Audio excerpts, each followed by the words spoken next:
Hey guys, tonight we're slipping into a stiff white collar, tying a cravat so tight it might restrict your very thoughts, and entering a world where the ideal man is pale, perfumed, posture perfect, and wearing a corset beneath his waistcoat. That's right, Victorian gentlemen had beauty standards too, and not just any standards, but ones so elaborate, so bizarre, that you might need smelling salts just to keep up. You won't believe this, but some of the most fashionable men in London were rubbing arsenic into their skin, painting their lips just a touch rosier, and training their legs to curve just right in their trousers, and that was before breakfast. Alright, before you get too cozy, go ahead and smash that like button and subscribe. But only if your heart says yes. Let me know where you're listening from and what time it is. We're a curious bunch here. Dim the lights, get that fan going for some background vibes, and let's chill into tonight's little adventure. You open your eyes to weak light spilling through an ash-coloured curtain. The room is cold, but that's normal. The fire has long gone out, and the maid won't be up to relight it for another hour. But you have to be up earlier than the servants. You're not some lazy tradesman, you're a gentleman. You throw off the woolen blanket and sit upright, careful not to ruin the styling of your hair from the night before. You wore a silk nightcap, yes, you did, tied loosely under the chin to protect the pomade holding your waves in place.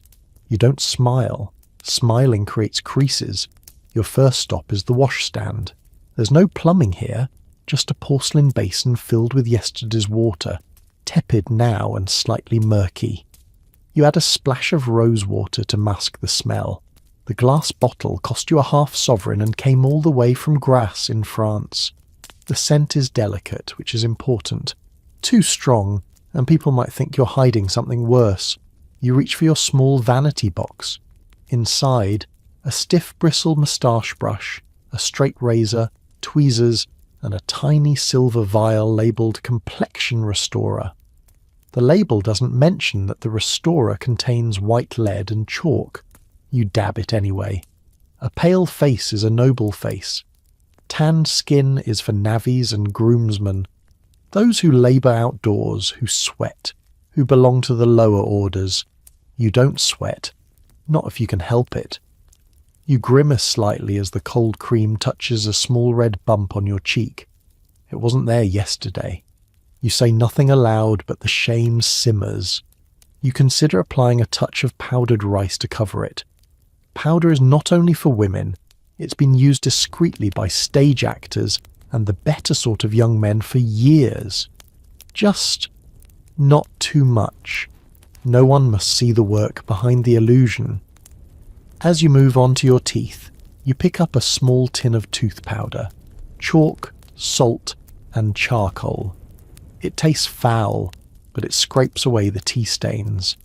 You avoid smiling, widely because of the thinness of your enamel. A wide grin is undignified anyway. Now the mirror. A large one hangs above your dressing table, but you squint into the small handheld one instead. Less honest, less brutal. You study the arch of your brows, the slope of your nose, the colour of your lips. You recall that Lord Hartley's niece said your eyes were marble blue, and you've treasured the phrase ever since, even though you have no idea what it means. You spend longer on your face than you'd ever admit. A man must look as though he awoke perfect. No effort, no artifice, and certainly no vanity. That's for the French. Outside, the bells begin to chime. St. James's. You have half an hour before breakfast, which means just enough time to start dealing with your facial hair. You sigh. The daily ritual has begun. You take your seat on the velvet stool beside the window, where the weak daylight helps you judge symmetry.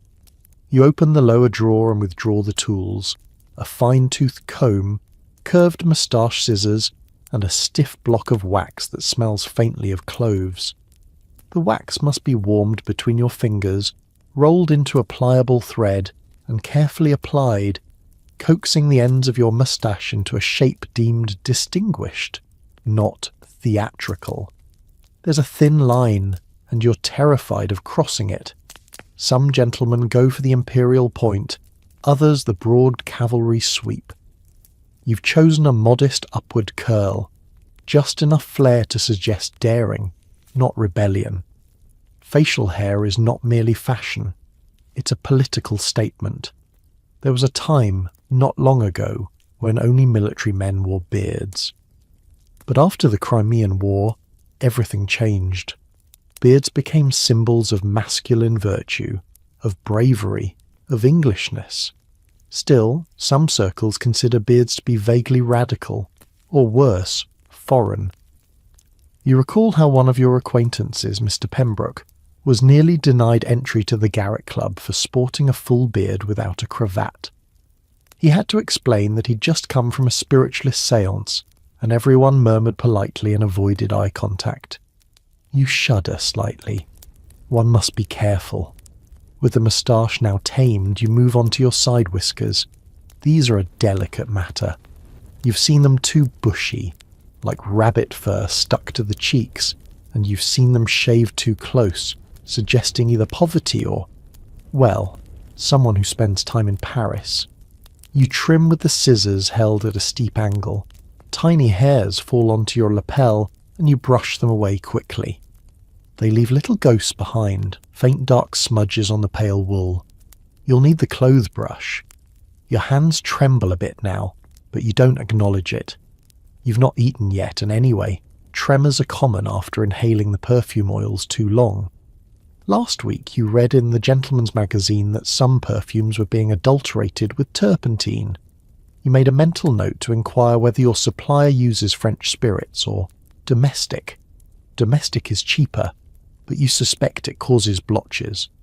Finally, you apply a bit of oil behind your ears, not too much. The goal is to smell faintly of something unknowable, musk and lilac perhaps, or smoke and citrus. Something that might make someone lean in slightly wondering. You consider wearing your violet-scented gloves today. They're fine kid leather, softened over weeks of slow rubbing with rose pomade, and set in a velvet box beside lavender sachets. Last time you wore them, Lady Wexley remarked how delightful they were. That was 3 weeks ago. You can wear them again. The final step is invisible but critical. Checking posture. You stand before the tall mirror and lift your chin. Shoulders back. Rib cage out. Belly drawn in. Not too much, lest you faint again. You once collapsed at the opera from holding your breath too long during an aria. Your tailor called it gentleman's lung. You laughed politely. You didn't find it funny. The gas lights flicker on in the hallway. Time to descend. The house smells of toasted bread and coal smoke. You feel the crunch of your boots on the stair runner, the slight resistance of your tight trousers at the knee. Every movement is rehearsed. You're stepping not just into a dining room, but into a world of scrutiny. You glance once more at the pier mirror in the stairwell. You look composed, effortless, impeccable. But your stomach growls, and beneath your shirt a bead of sweat trickles between your shoulder blades, despite the morning chill. You press your lips together. A gentleman does not perspire. He glows, silently, invisibly. You descend the last few stairs into the hall, adjusting your cuffs as you go. They must peek out exactly half an inch beyond your coat sleeves. Any more and you'll be accused of showiness. Any less and someone might think you can't afford a proper tailor. Appearances are everything, especially the ones that whisper, "I didn't even try." The dining room is already laid out, silver cutlery gleaming on white linen, slices of toast stacked like roof tiles, and a faint trace of kippers in the air. You nod to your father, seated at the far end. His moustache is full, salt white, curled like a general's. You've never seen his upper lip. It's possible no one has. He lowers his newspaper and surveys you. His eyes hover for a second on your sideburns, then your collar. He grunts approval, or indifference. It's the highest praise you'll get. You butter a slice of toast with slow, careful strokes. No crumbs, no tearing. You eat methodically. Breakfast is not for nourishment, it is a stage. And soon enough, the real performance begins. You're headed to your club, where the only thing sharper than the cutlery is the gossip. As you leave the house, you pull on your gloves, soft violet leather, the ones you deliberated over earlier. You note that the scent has faded slightly, which might work in your favour. A scent too strong is a confession. A subtle trace, however, can linger in someone's memory far longer. You step into the street and immediately catch sight of a familiar figure approaching from the opposite direction. It's Mr. Ashley Crowley, editor of the Pall Mall Gazette, notorious for both his wit and his whiskers. His beard is voluminous and precisely shaped, curling into a proud wedge that frames his jaw like a lion's mane. You suddenly feel conscious of your own carefully measured moustache. As he draws nearer, you brace for the ritual. It begins with a slight nod, then the pause, the moment of silent appraisal. His eyes scan your face, noting every detail, the shine on your boots, the tightness of your cravat, the angle of your hat. And then he smiles. "Looking very refined today, old boy," he says. "A touch of Lytton about you. Or is it Disraeli?" You chuckle modestly, though the comment is loaded. Lytton was famous for his flamboyance. Perfumed, painted, every hair in place. Disraeli was elegant but divisive. You're not sure whether Crowley meant it as a compliment or a warning. "I'll take that as encouragement," you reply, tipping your hat slightly. The gesture must seem effortless, casual, and yet you practiced it last week in your mirror, over and over, until your wrist moved with just the right amount of nonchalance. As he passes, you catch a whiff of his cologne. Bergamot and pine. Expensive. Foreign. You make a mental note to ask your perfumer if he stocks anything similar. You arrive at the club and hand your gloves and hat to the steward. Inside, it's a jungle of masculinity. Dark woods, smoke tendrils, laughter like thunder, and moustaches. Everywhere. Moustaches trimmed like sabres, beards styled like stage curtains, side whiskers thick enough to warm a fox in winter. One man you don't recognise has something glued to his cheeks that can only be described as experimental. You squint. Are those false sideburns? You've heard whispers of such things. Hair pieces attached with beeswax or even surgical adhesive. Desperation knows no bounds. You settle into a chair by the fire and unfold the newspaper, but you're not reading, you're listening. Conversations float past like perfume, some sweet, some sour. Someone mentions a new barber in Mayfair who does the Turkish treatment. You wonder if it involves fire. You've read that some barbers now use flame to singe stray hairs. Supposedly it leaves the skin smoother. You're not convinced. What matters is this. In this room, your face is your signature, your currency, your mask. And the man with the best facial hair, he might not be the cleverest, but he will always be remembered. You rise from your chair with practiced grace, crossing the drawing room toward the mirror placed strategically between the billiards table and the writing desk. It's not vanity, it's maintenance. You must check whether the morning mist has curled your moustache tips too tightly or loosened the wax. Worse, it could have caused one side to droop. A tragedy, really, because nothing ruins a reputation faster than a lopsided curl. As you lean closer, you catch sight of another gentleman adjusting his own beard with a tiny tortoiseshell comb. You recognise him, Lieutenant Braithwaite, newly returned from India. His moustache is thin but aggressively upturned. Foreign Service officers have a reputation for bringing back exotic grooming habits, and Braithwaite is clearly trying to pass off tropical humidity damage as a fashion statement. He nods at your reflection in the glass. "Fine bristles today, sir. You go to Harker's, do you?" You nod slowly. Harker's barber shop, off Bond Street. Expensive, but they offer a special moustache treatment involving beeswax and pine resin. You've heard rumours of gentlemen paying to have their facial hair dyed to match their hats. An absurdity surely, but in this room, anything is possible. You remember when moustaches were thought to be unsanitary?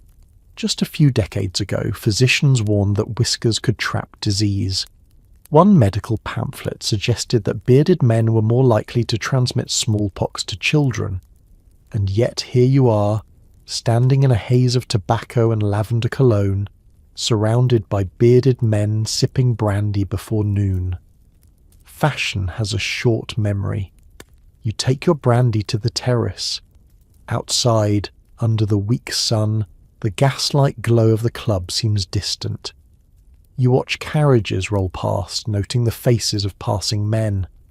Young clerks with barely their whiskers, middle-aged merchants with mutton chops like iron gates, a few daring souls sporting chin-strap beards that seem more American than English. And of course, the dandies, delicate moustaches, painted cheeks, eyes that sparkle a bit too much for comfort. You wonder what the next trend will be. Clean-shaven might return, as it always does, or perhaps even more extravagant styles.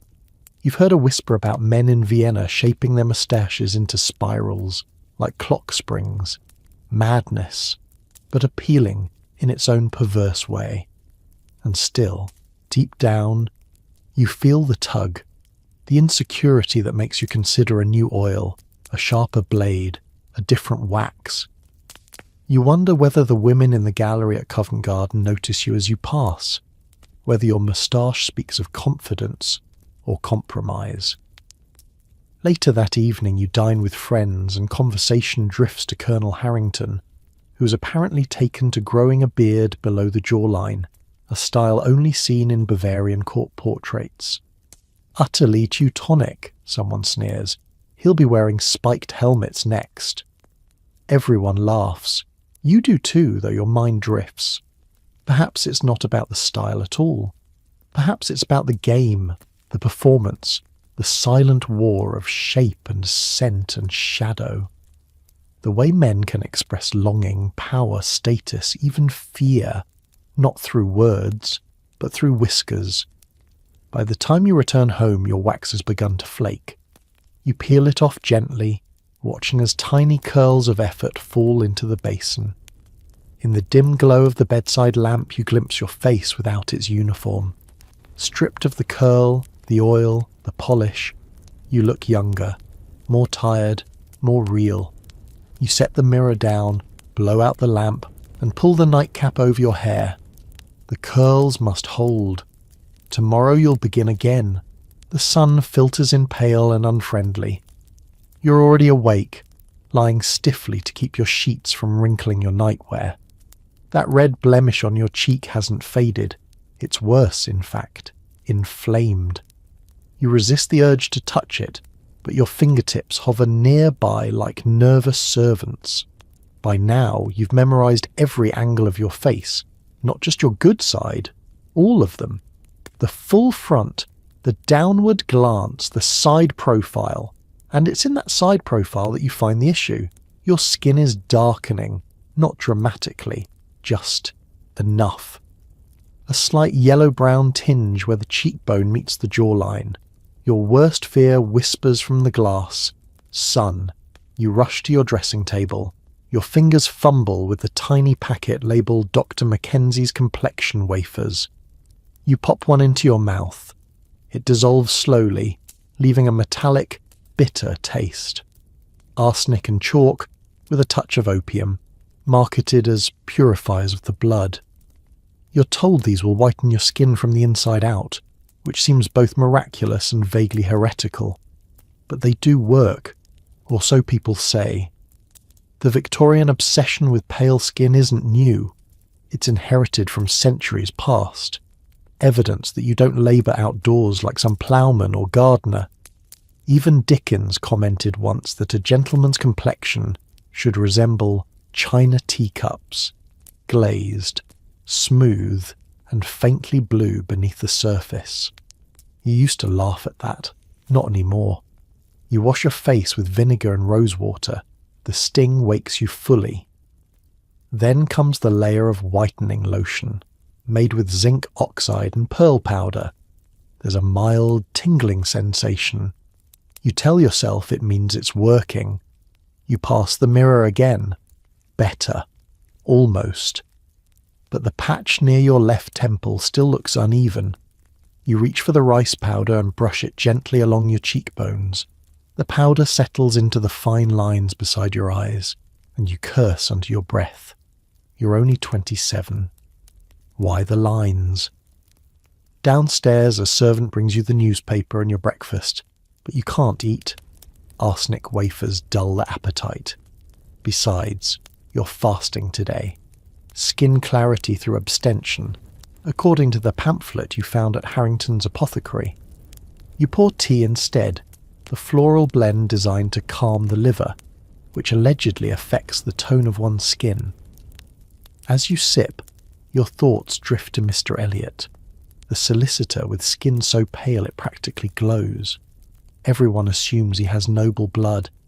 In truth, you once saw him faint on the street during a warm May afternoon, his cravat soaked through with sweat. He blamed bad oysters. You suspect heat stroke and too many wafers. Still, no one questioned his beauty. That's the thing. When you're truly pale, everyone forgives your fragility. They call it elegance. They call it refinement. But if you fainted, they'd call it weakness. You set down the teacup and open the drawer beneath your mirror. Inside, a tiny ivory spatula and a jar of pearl paste. You apply it with trembling hands, smoothing it over your forehead and down the bridge of your nose. It gives a faint shimmer in candlelight. Ladies use it for balls. You use it for breakfasts. Then comes the crucial test. You draw back the curtain slightly and hold your face in the shaft of morning light.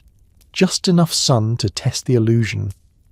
From this angle, you look like you belong. A gentleman. A man of leisure. A man untouched by wind, sun, or hardship. But only just. Outside, the city stirs with life. Boots clatter on cobbles, horses snort and stamp, and hawkers begin their chorus. But you delay your outing. There's too much sunlight, and your parasol, while technically yours, draws whispers when you carry it. You once saw a man, an architect if memory serves, strolling along the Serpentine under a pale grey parasol. Stylish, perhaps. But the glances he drew from passing gentlemen were not admiring. One man muttered, "What's next, rouge and petticoats?" And yet he was pale. Perfectly, enviably pale. Still, you don't dare it. Instead, you pull your hat low and tie a silk scarf around your throat before stepping out. The streets of Mayfair are busy, but polite. Men tip their hats. Women glance sideways. You walk slowly, keeping to the shady side. At the apothecary, you pick up a new vial of liquid pearl and inquire discreetly about a rumoured French import, La Lait de Lys. The chemist lowers his voice and says he might have some by Wednesday. You nod, slipping him an extra shilling. He wraps your purchase in brown paper, sealing it with red wax. Discretion is paramount. As you exit, you nearly bump into a familiar figure, Mr. Arkwright, the junior partner from the barrister's office. His complexion is ruddy and sun-damaged, his collar frayed. He smiles brightly and claps you on the shoulder, unaware of the powdery residue he's just disturbed. "Out for a stroll, are we? Glorious day for it."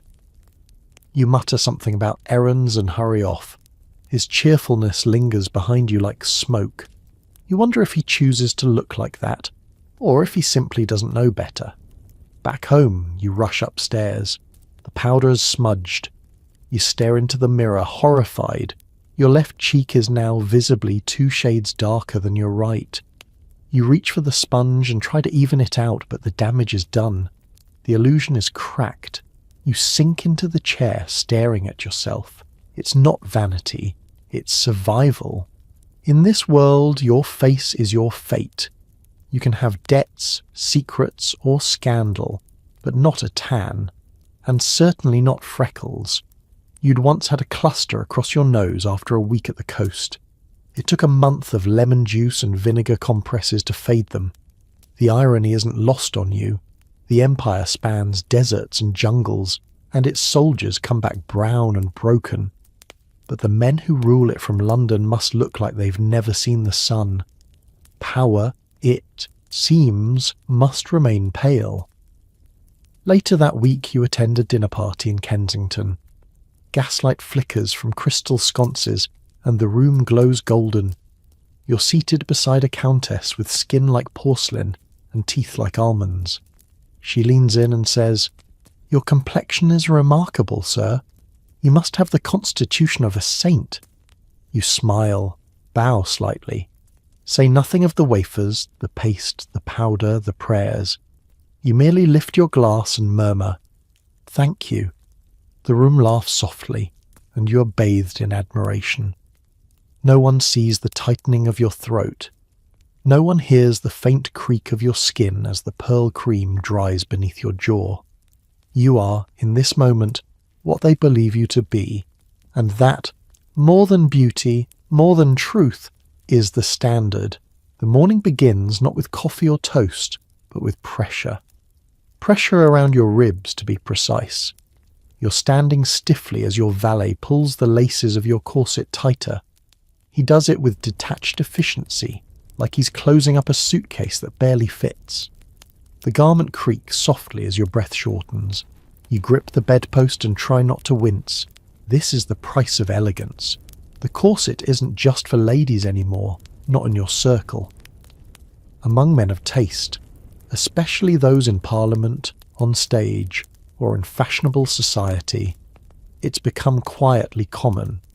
No one says it aloud, of course. It's just that a man's silhouette ought to suggest dignity, posture, and restraint.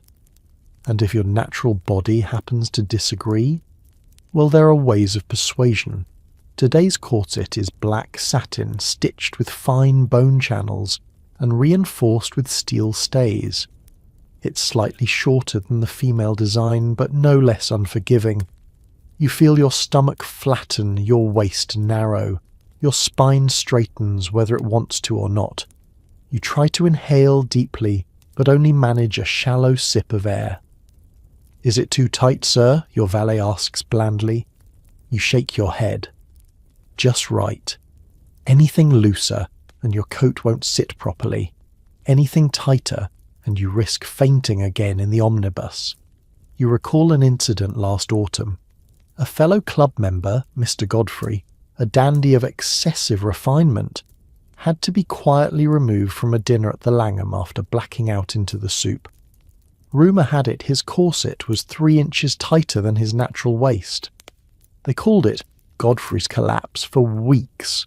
You swore you'd never end up the same, and yet here you are, tugging at the buttons of your waistcoat with fingers gone slightly numb. You catch your reflection in the tall wardrobe mirror. The effect is stunning. Your coat hugs your chest perfectly, the waist tapers inward just so. The illusion is powerful. Leaner, taller, more noble. The sort of figure one might see on a plinth, cast in bronze. But the price?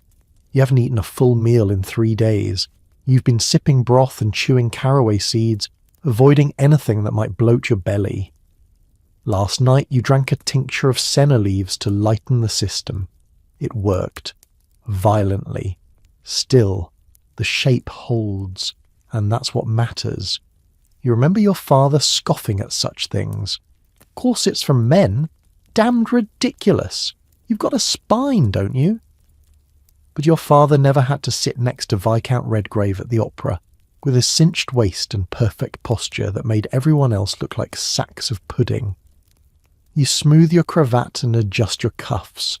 Outside, the bells toll 10. You're already late. As you descend the stairs, you practice your breathing. Shallow in, slow out. If you do it rhythmically, you can survive the whole carriage ride without fainting. At least, in theory. At the bottom of the stairs, you pause to catch your breath. You can't bend, can't twist, can barely sit, but you look magnificent. And looking magnificent in this world is worth nearly everything, even your ribs. The carriage jolts as it begins its crawl down Oxford Street. You try to settle into the seat without slumping, but the corset insists on an upright posture. Your back is rigid, thighs pressed together, hands folded delicately on your cane. Not because you need the cane, but because a gentleman should always appear composed, even while enduring what feels like a vice grip around the lungs. Outside the window, the city flickers past in flashes. Chimney smoke, horse manure, ribbons in shop windows, soot on every sill. But your reflection in the glass is what draws your eye most. Your figure is impeccable, a wasp-waisted marvel tucked and polished like a prized exhibit. You shift your leg slightly and feel a stitch of pain under your rib cage. It's nothing new. Some men bruise, some even fracture. One acquaintance had his lower ribs cracked to achieve a tighter fit. You don't plan on going that far, but you've quietly inquired whether such procedures are available in discreet medical offices. As the carriage halts in front of the tailor's, you step down carefully, resisting the urge to groan. The doorman greets you with a respectful nod. He doesn't mention the corset, of course. No one does. But you can tell when someone knows. It's in the glance they give your waist, the way their eyes flicker downward, measuring. Inside the fitting room, Mr. Finley the tailor greets you with theatrical delight. "Ah, the silhouette is exquisite today, sir. Positively Grecian." You allow yourself a thin smile. The corset is doing its job. He produces a bolt of navy wool and begins draping it across your shoulders. "We'll bring the waist in by another 1/4 inch, yes? The line must be continuous, sir, smooth from lapel to hip." You nod barely. Talking takes energy. Breathing is an economy now. As he works, he chatters about trends. Apparently a young earl in Chelsea has begun wearing corsets with external lacing, turning them into a sort of visible accessory. Scandalous, really. Mr. Finley disapproves, but you hear the envy in his voice. "We live in theatrical times," he mutters, pinning fabric. "One must perform, even when seated."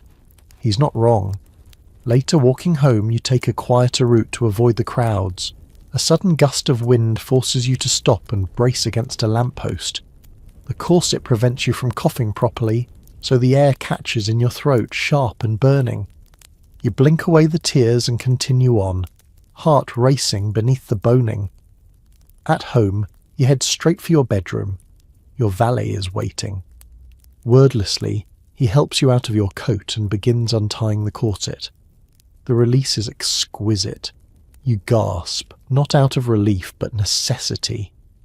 Air floods your lungs like light into a shuttered room. Your back cracks as you stretch. You lift your shirt. Faint red lines score your torso where the stays dug in.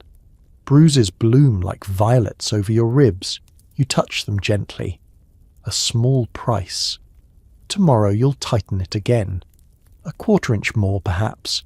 Just enough to outshine the others at the ball, to earn that half-second glance of admiration, to become for a moment the man every other man wishes to be. The man who breathes less, but shines more. You take a deep breath, carefully this time, unbound and alone, and prepare for the next ritual. The corset has done its work, but it's only the beginning. Now comes the trousers. You lift them gently from the hanger, admiring the clean vertical crease ironed to exacting precision. The fabric is a dark charcoal, heavy and fine, imported from Italy. The trousers taper toward the ankle and cling at the calf, not by accident. That fit took 3 fittings, 2 angry letters to your tailor, and an embarrassing incident involving a torn inseam at a garden party. You step into them slowly, bracing yourself. They're narrow, unforgiving. You've taken to wrapping your legs in linen strips before dressing, not unlike an athlete. Not for warmth, but to smooth out imperfections. A wrinkle, a dimple, even a hint of bulk at the knee, and the illusion collapses. Because in this world, a man's calves speak volumes. A strong, well-shaped calf is a sign of breeding, education, and hours spent in equestrian pursuits. Never mind that you haven't ridden in weeks. What matters is that your silhouette suggests you could vault onto a stallion at any moment. Boots gleaming, breeches tight, body firm. There was a time when stockings showed everything, back in the days of breeches and silk hose. Now, with full-length trousers, it's all about suggestion. Fabric clings, shadows form, curves hint. You remember when Lord Tinsley tripped on the steps at the Athenaeum and revealed his secret? Padding. 2 neat oval cushions sewn into the calves of his trousers. The scandal lasted days. Not because he padded them, but because he was discovered. You swore you'd never use padding. Instead, you took up calf exercises, under the supervision of a former acrobat who swore by toe-lift regimens. You did them nightly in secret, balancing on the balls of your feet while reading the Illustrated London News. The results were modest, but the effort, invisible, and that's what counts. The trousers finally slide into place, snug but not suffocating. You run your palms down your thighs, smoothing every fold. The mirror confirms it. Sleek, tailored, clean. But still, you hesitate. You walk to the hallway and find your full-length mirror. You turn slightly, left, then right, examining the contour of your lower legs. Are the trousers too loose at the ankle? Do the cuffs break too sharply over the shoe? Does the left calf appear, God forbid, softer than the right? You roll up the fabric to examine your own leg directly. The skin is pale, almost bluish from cold. The muscle beneath is there, faint but real. You flex slightly. The curve appears. You exhale. Outside, a carriage rattles past and you're reminded of your destination. An afternoon call at Miss Abernathy's. She's witty, unmarried, and surrounded by suitors. You're not yet among them. But today might shift that balance. You pull the trousers back down, adjust the cuffs, and select a pair of boots with slightly elevated heels, nothing dramatic, just enough to lengthen the leg line and show the calf to advantage when you cross your legs in the drawing room. As you lace them up, you remember your school days, when thin legs earned ridicule. Stick boy, they called you. You learned to walk with your knees slightly bent to fake muscle tone. You'd forgotten that until now. But today, there's nothing to fake, only to present. And presentation, as you've learned, is a skill all its own. The boots shine like wet ink in the afternoon light. The leather soft but stiff enough to resist creasing at the ankle. You stand tall, perhaps an inch taller than your natural height, thanks to the discreet lift hidden inside the heel. No one will comment on it directly, of course, but they'll notice. That's the point. As you step into the street, every movement is calculated. The trousers hug your thighs, the boots sculpt your calves, and your gait is measured. Not too fast, never clumsy. Your arms remain relaxed at your sides. No swinging. Swinging arms create folds. Folds mean fabric strain. Strain betrays tension. A gentleman never looks tense. The house on Grafton Street has gas lamps flickering beneath ivy-covered lintels. You pause at the bottom of the steps, adjusting your cuffs and glancing at your reflection in the glossy black window pane. A final check, everything in place. Inside, Miss Abernathy's parlour smells faintly of tea, orange blossoms, and something more elusive. Social competition. 4 men are already seated, each one a specimen of effort hidden beneath the veil of ease. One wears breeches, an affectation. Another, sadly, is too obviously athletic. Broad through the thigh, his trousers stretched and wrinkled at the groin. The third is clever. Trousers cut slim, boots buffed, No cuff break.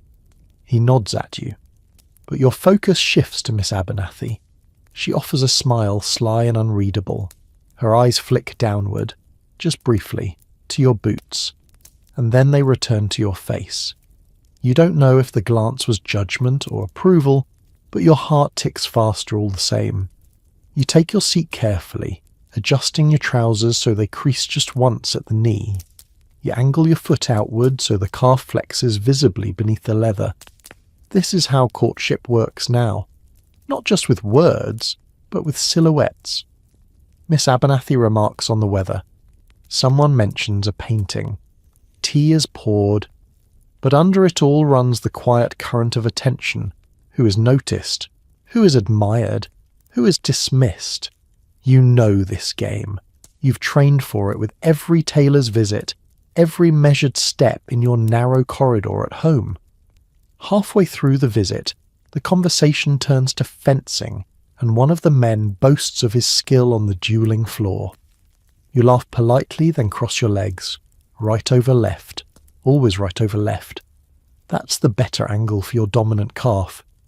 A small motion, but you feel her eyes land on it again. By the time you take your leave, dusk has settled. Outside, gas lamps flicker to life, reflecting off wet cobblestones.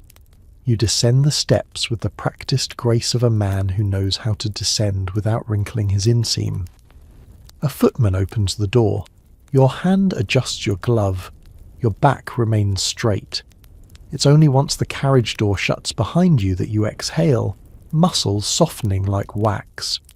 Your calves ache from holding tension. Your heels throb, and your waistband pinches your ribs. You shift in your seat, carefully unfastening the top button of your trousers beneath your coat. Just for a moment, you think of Miss Abernathy, of her eyes. Tomorrow you'll work on your left calf a little more, just in case. Because you understand now, it's not just about charm or wit or fortune. Sometimes it's about the curve of a leg in the right cut of wool. Evening comes, and with it, the ritual of removal. The boots are peeled off like stubborn armour. The linen wraps around your calves are damp, faintly scented with lavender and effort. You lay them out to dry beside the fire, careful not to scorch them. They'll be needed again by morning, but tonight your attention shifts upward, specifically to your brows. You lean into the mirror, holding a small lamp at just the right angle. The glass shows you what no one else must ever see. Stray hairs, tiny rebels above the arch, barely visible, but treacherous all the same. With tweezers in hand, you begin the work. One by one, each hair is plucked with silent precision. No grimacing, no sighing. You've trained yourself for this. The arch must remain natural, but not untouched. The best brows are like a nobleman's reputation, carefully cultivated to seem effortless. A sharp pull, then another. Your eyes water slightly. You blink them clear. The pain is brief. The result is eternal. You dip a cloth in cool rose water and press it gently to your brow. It soothes the sting. A fringe benefit. Rose water leaves a subtle floral note just above the eyes, as though beauty itself has scent. And then, the belladonna. You unscrew the delicate glass vial and tilt it, allowing one drop to fall into each eye. Immediately your pupils dilate. The effect is unmistakable. Soft, dark eyes with a glassy sheen, like something out of a painting. Dangerous perhaps, enchanting definitely. The practice is borrowed from the Italians. Belladonna, beautiful woman. But certain gentlemen have adopted it too in private circles.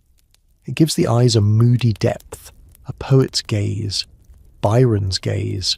Just don't overdo it. You've heard of one man whose vision blurred for days after applying too much. The risk is worth it.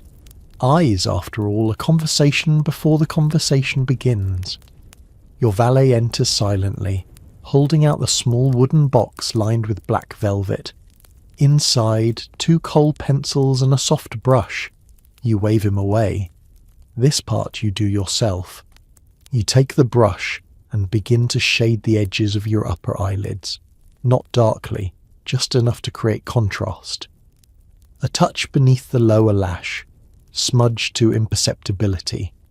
It's not makeup, not really. It's correction, enhancement, like brushing a boot or buffing a cane handle. You recall your first attempt years ago, guided by an actor friend who swore by the practice. He called it lighting from within, the way shadows deepened the whites of the eyes. That night, someone told you looked haunted, and you've been chasing that compliment ever since. You lean back and examine the result. The brows are clean, the eyes deep, the lashes darkened just so. In candlelight, your gaze will suggest tragedy. In gaslight, perhaps mystery. You've read that women sometimes faint from a man's stare. You doubt that. But you wouldn't mind testing the theory.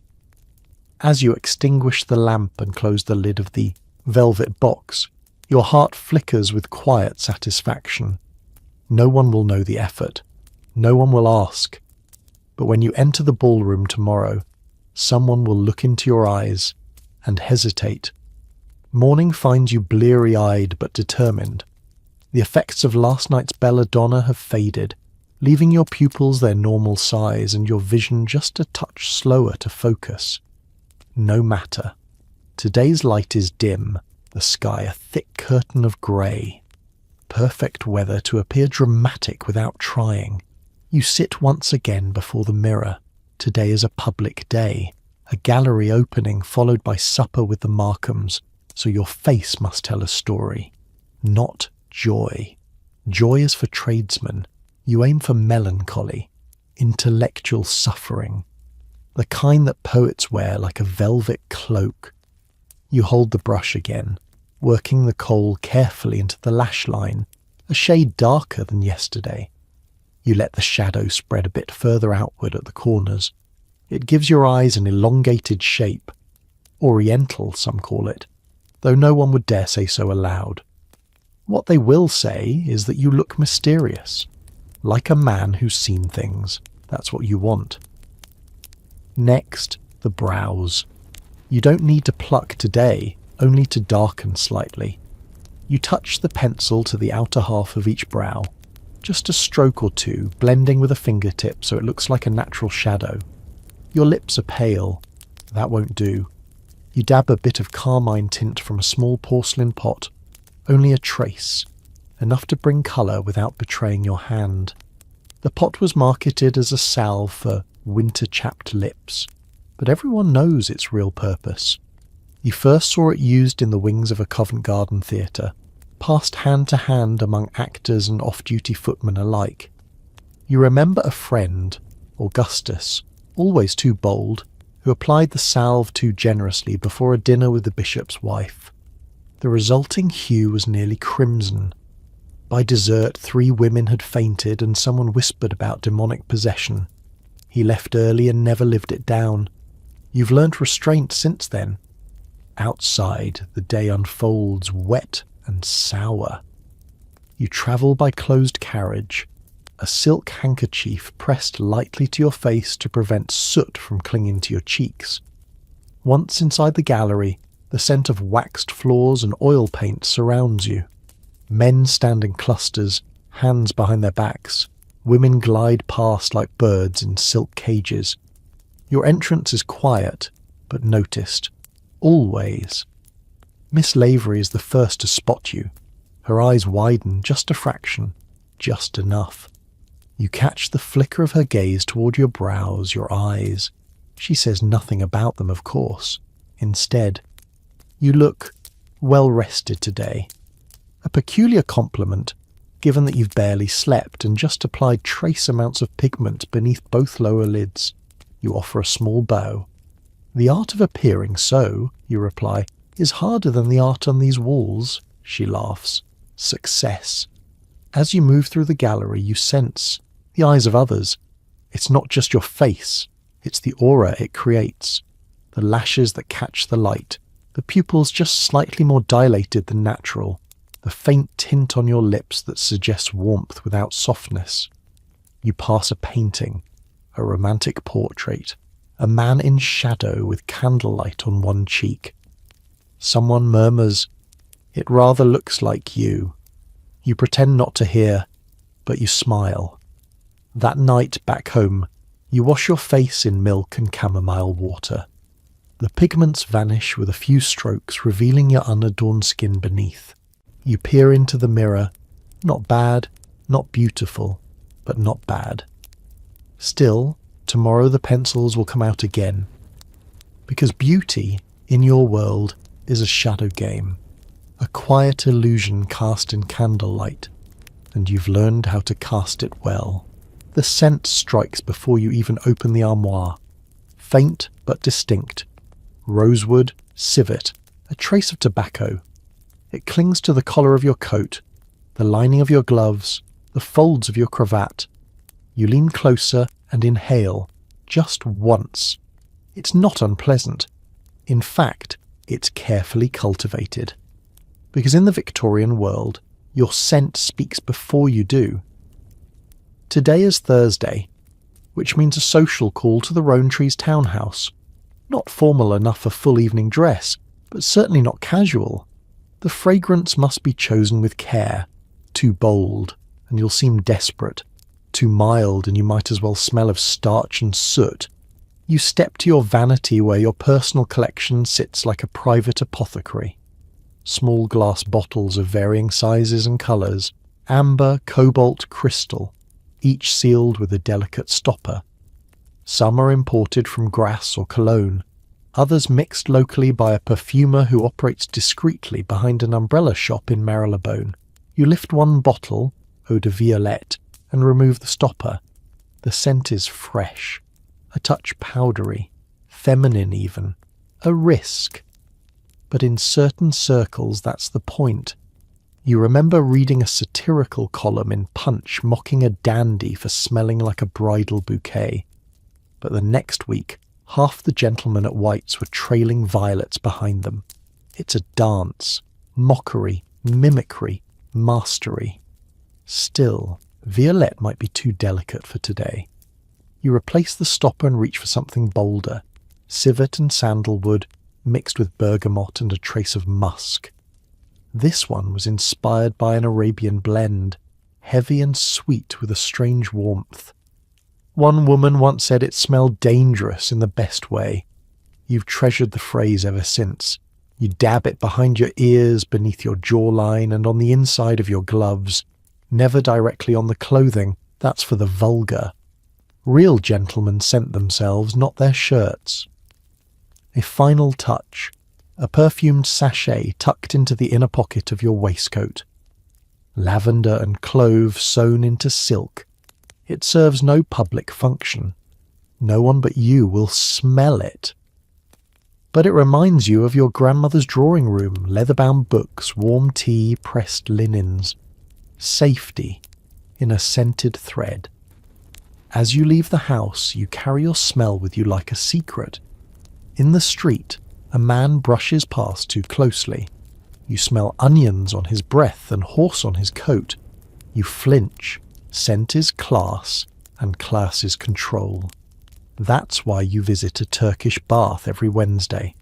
Not for the heat, but for the scrubbing, the scouring, the erasure of the city.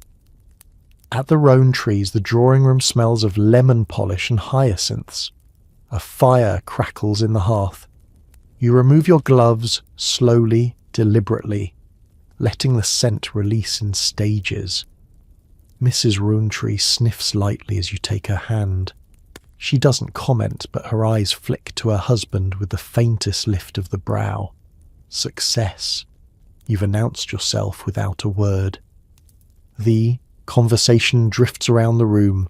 Weather, poetry, the latest letter from Calcutta. You sit near the window, one leg crossed neatly over the other, gloves folded on your lap like a calling card no one dares pick up. And still, your scent lingers, faintly warming in the air, rising as the fire crackles and the room grows close. Across from you, young Mr. Bellamy begins to sweat. Not from nerves, likely, but from the heavy wool of his coat and the peppermint cordial he drank too quickly. The result is unfortunate. A damp sheen across his forehead, and worse, the sour trace of body beneath the rosewater is clearly overused. You resist wrinkling your nose. The art of Victorian fragrance is not merely in the selection, but in the moderation. A gentleman must never reek. He must suggest. The whiff of tobacco leaf at the collar, the trace of ambergris when he lifts a glass to his lips. It is atmosphere, not announcement. You remember a scandal from last spring, a colonel's son who wore too much clove oil to the theatre. The scent was so thick that one lady claimed it ruined her dessert. The newspapers had a field day. "If the war does not end him," one columnist wrote, "his toilette certainly shall." These are the stakes. A young woman, Miss Langley, sharp-tongued and observant, leans toward you and murmurs, "I always know when you've arrived, even before I see you." You smile softly. "Is that a warning?" She laughs. "It's a comfort." Later, as the guests shuffle to the piano room, you pass through the threshold and catch the mingled perfumes of the crowd: rose attar, bay rum, bergamot, soap. It's a symphony and a battlefield, each scent elbowing gently for space, for presence. Yours stays close, cloven sandalwood, grounded, deliberate. You stand near the pianoforte as the music begins. You don't sing, you never have, but you hum softly, knowing someone nearby is close enough to smell the skin behind your ear. By the time you return home, your gloves still hold the memory of the evening. You set them carefully in the velvet-lined drawer with the others, each pair bearing the ghost of a different night. Cinnamon from Christmas, myrrh from a funeral, orange blossom from a summer garden party where a woman touched your wrist and didn't let go. You strip off your waistcoat and raise your arms to sniff the fabric. Still clean, still composed. Your valet will brush and air it tomorrow, as always. But for now, you breathe in the scent of yourself, not sweat or musk, salt or soap, but a man built of deliberate decisions. You reach again for the vial of civet, uncork it, and inhale. Just once, just to remind yourself who you've become. No one asks what you smell like when you're alone. No one ever will, and that's exactly how you like it. You wake to a dull ache beneath your tongue. At first you think it might be thirst, but then you taste it. A strange metallic tang, somewhere between rust and peppermint. You sit up slowly and reach for the carafe on your nightstand, swishing the water before you swallow. The taste lingers. You grimace. It's the tonic. Last night before bed, you'd taken a mouthful of Mr. Fairley's nocturnal elixir, a formula advertised to cleanse the tongue, sweeten the breath, and fortify the gums. You've read the label dozens of times: myrrh, alum, clove oil, borax, and a trace of mercury. The mercury part is not mentioned on the bottle, but you know that's why it works. You rise and head for the washstand. Today is a speaking day. Luncheon at the club, followed by a short recital where you're expected to offer commentary on an Italian string quartet. Your voice must be clear, your breath must be unassailable, and your teeth immaculate. The lid of your dental kit snaps open with a practiced flick. Inside, powdered chalk, a stiff bristle brush, cinnamon rinse, and a tongue scraper made of polished horn. You begin with the scraper, dragging it slowly from the back of your tongue forward, spitting between strokes. The taste is foul. You rinse, scrape again, rinse, again. When you finally inspect your tongue in the mirror, it's a pale pink. That's good. You smile, just slightly, to check your teeth. They're not white. Not truly. No gentleman's are, unless he's very young or very lucky. But yours are even and clean, the result of daily care and expensive decisions. You've declined every offer to have them filed, filled, or replaced. False teeth are common now, but you don't trust the fit, and you've heard rumours that some are made from the mouths of the dead. Instead, You rely on powder and polish. You dip your brush into the chalk mixture and scrub. Small circles, top row, then bottom. You wince at the occasional sting where the gums pull back. You've been warned about overbrushing, but the alternative is worse. Yellowing, staining, rot. A friend of yours, once the toast of the Cambridge Debating Society, lost half his front teeth before the age of 30. Tea and port, they said, and sweetmeats. But everyone suspected something darker. Now, when he smiles, he covers his mouth with his hand. He's become a quiet man. You don't plan to join him. When the brushing is done, you rinse with the cinnamon spirit, diluted in rose water. The burn is sharp but brief. You swish and spit until your throat feels glazed. Finally, you rub the inside of your lips with a slice of lemon, the pulp pressed directly onto the flesh. It stings. That's good. Pain means purity. You dry your mouth with a linen cloth, blotting gently so as not to smear the effect of the lemon. Your lips feel raw but appear pinker now, like fresh rose petals brushed with frost. It's a fine line, too pale and you look ill, too red and you'll be mistaken for an actor, or worse, a libertine. You tuck the cloth away and glance once more in the mirror. There it is, the faint gleam on your teeth when you part your lips ever so slightly. Not enough to grin, grinning is undignified, but just enough to suggest good health, decency, wealth. Because in your world, bad breath is not just an offence, it's a revelation. It speaks of rot, of foreign food, of weakness. You've heard whispers about a man in Parliament who chewed tobacco in secret, thinking it masked his nerves. The moment he stood to speak, the chamber recoiled. Now even his good ideas are dismissed as fermented, and so you carry 3 things in your coat pocket at all times: clove pastilles, a silver toothpick, and a sprig of parsley. The pastilles are the most useful. Clove oil wrapped in sugar, small enough to tuck under the tongue during conversation. But the parsley, that's an old theatre trick. Bit into it once and it scrubs odours from the breath in under a minute. Stage actors swear by it. You take both with you today because the luncheon includes shellfish. You're already dreading the oysters. Not for taste, those are fine, but for what they leave behind.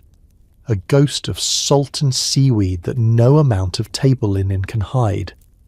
At the club you arrive early enough to claim the high-back chair near the window. You don't speak much at first. You wait. Wait for someone to lean closer. That's the test. A man's breath isn't judged from across a room, but in whispers, in side comments, in shared jokes. When Sir Halberton leans in to murmur something about a new scandal involving a painter and a bishop's niece, he pauses, just for a heartbeat near your shoulder. Breathes in. He doesn't flinch, doesn't recoil. He smiles and carries on. You've passed. By the end of the meal your mouth is dry again. The lemon has faded. The pastille dissolves. You excuse yourself and step briefly into the powder room. There, you remove your silver pick and examine your teeth in the beveled glass. 1 seed. Just 1. Lodged between the second molar and the incisor. You work it loose with surgical delicacy, flick it into a handkerchief, and breathe onto your palm. Nothing. Just a faint warmth, slightly spiced. You allow yourself 1 smile, alone in the mirror. It's not vanity, it's vigilance. Because when the rest of your appearance is flawless, skin powdered, hair combed, boots shined, it only takes 1 whiff of the wrong breath to bring it all crashing down. And you? You have no intention of letting your mouth betray you. It begins with a glance from your fencing tutor. Your mid-lunge, right leg forward, shoulders back, the foil extended like a swan's neck, nearly graceful, almost perfect, and yet his brow furrows. Your posture, he mutters, too modern. You freeze. chest heaving beneath your linen shirt. Too modern? You'd thought that was the point. Sleek lines, minimal movement, the look of a gentleman unbothered by effort. But no. He straightens your back with the tip of his cane and says it again. Posture reflects origin. He's right, of course. You spend the next hour relearning how to stand, not just on the piste, but in life. Shoulders down, chest open, chin slightly elevated, your hips tucked, your feet aligned. You aren't just learning balance, you're learning hierarchy. How to look like you belong at the head of a table, on the floor of Parliament, or in a portrait hanging 3 feet above someone else's. Later, you return home and head straight for the posture harness. A brutal contraption, all leather straps and buckles designed to pull your shoulders back and keep your spine erect. You fasten it slowly, already wincing as the bindings tighten across your chest. It makes breathing awkward, but that's part of the training. After 20 minutes, you'll forget the pain. After a month, it becomes second nature. You've read that the Prussians use similar braces on military cadets. That's fine. Nobility and military posture have always overlapped. And besides, the London elite has its own version, posture school. You attended 3 seasons ago. A discreet house in Bloomsbury, run by 2 sisters who had once taught deportment to continental royalty. You arrived thinking it would be theatrical, something between ballet and farce. But it was discipline. Hours of walking with books stacked on your head. Kneeling for minutes at a time on uncushioned stools.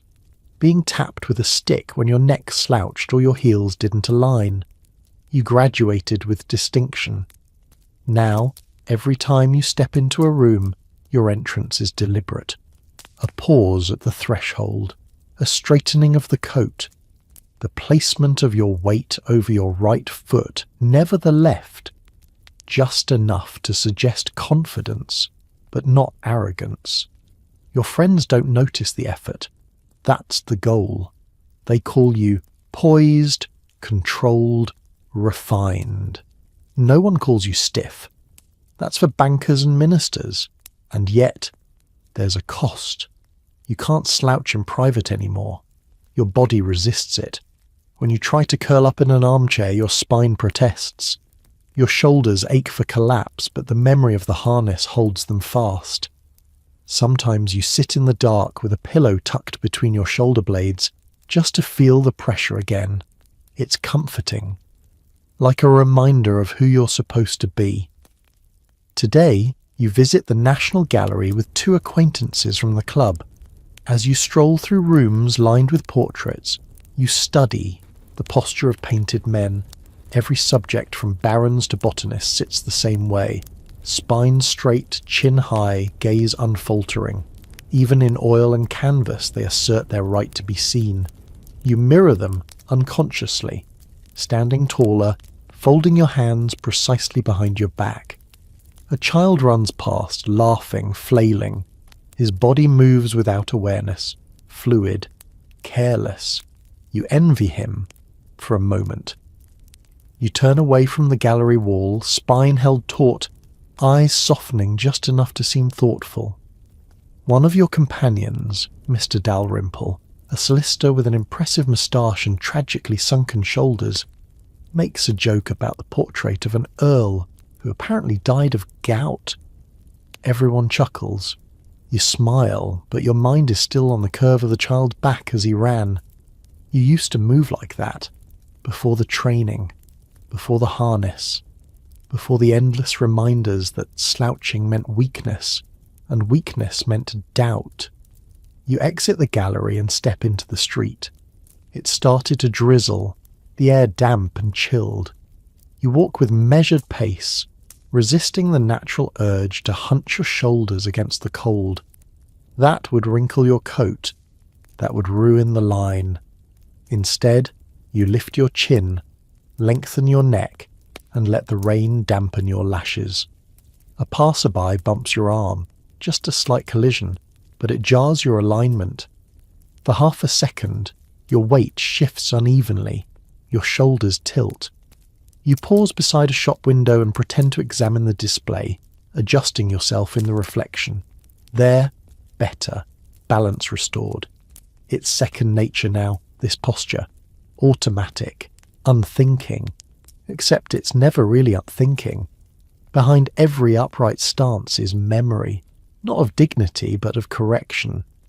You remember the garden party when Lady Hemsley's footman whispered behind a handkerchief, "Looks like a question mark, that one." He was referring to your cousin, who slouched chronically. You remember how the other footman snickered, how your cousin smiled through it, unaware, how you straightened your back so hard your shoulder blades ached the next day. Reputation begins with the spine. Back at home you remove your coat, then the harness, wincing slightly as your muscles relax.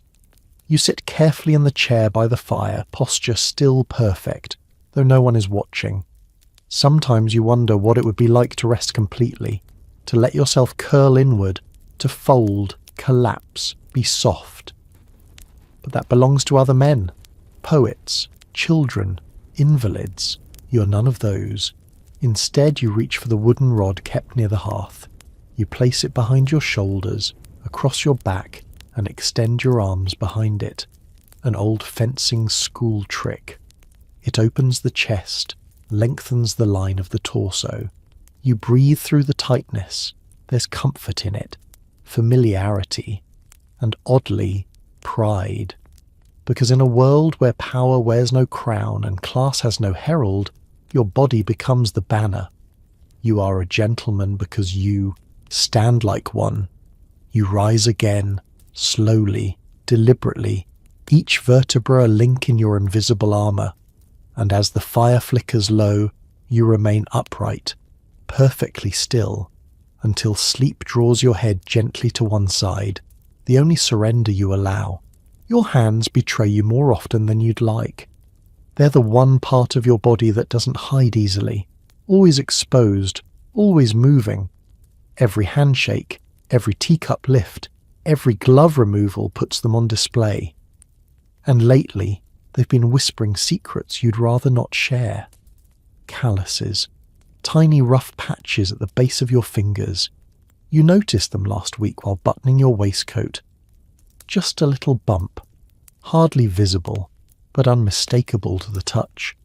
You'd been helping a friend with a stubborn window sash, a harmless act, but your hands remembered.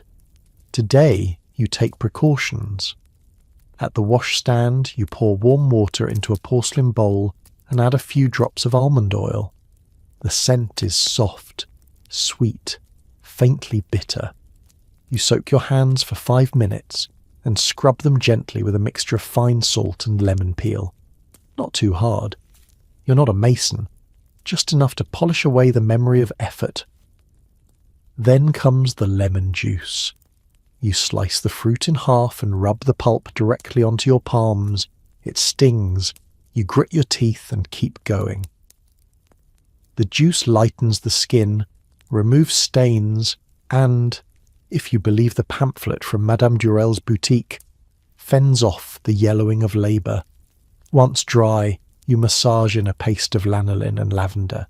The skin drinks it greedily. You press your thumb into your palm and feel the smoothness return. There's a kind of triumph in it. You stretch your fingers, admiring the long, tapered shape. Your nails are buffed and pale, not polished like a lady's, but not rough either. You keep a small file in your coat pocket in case of emergency. You've used it mid-conversation more than once, discreetly smoothing a snag beneath the tablecloth. Years ago, your tutor in etiquette explained that a gentleman's hands should suggest restraint.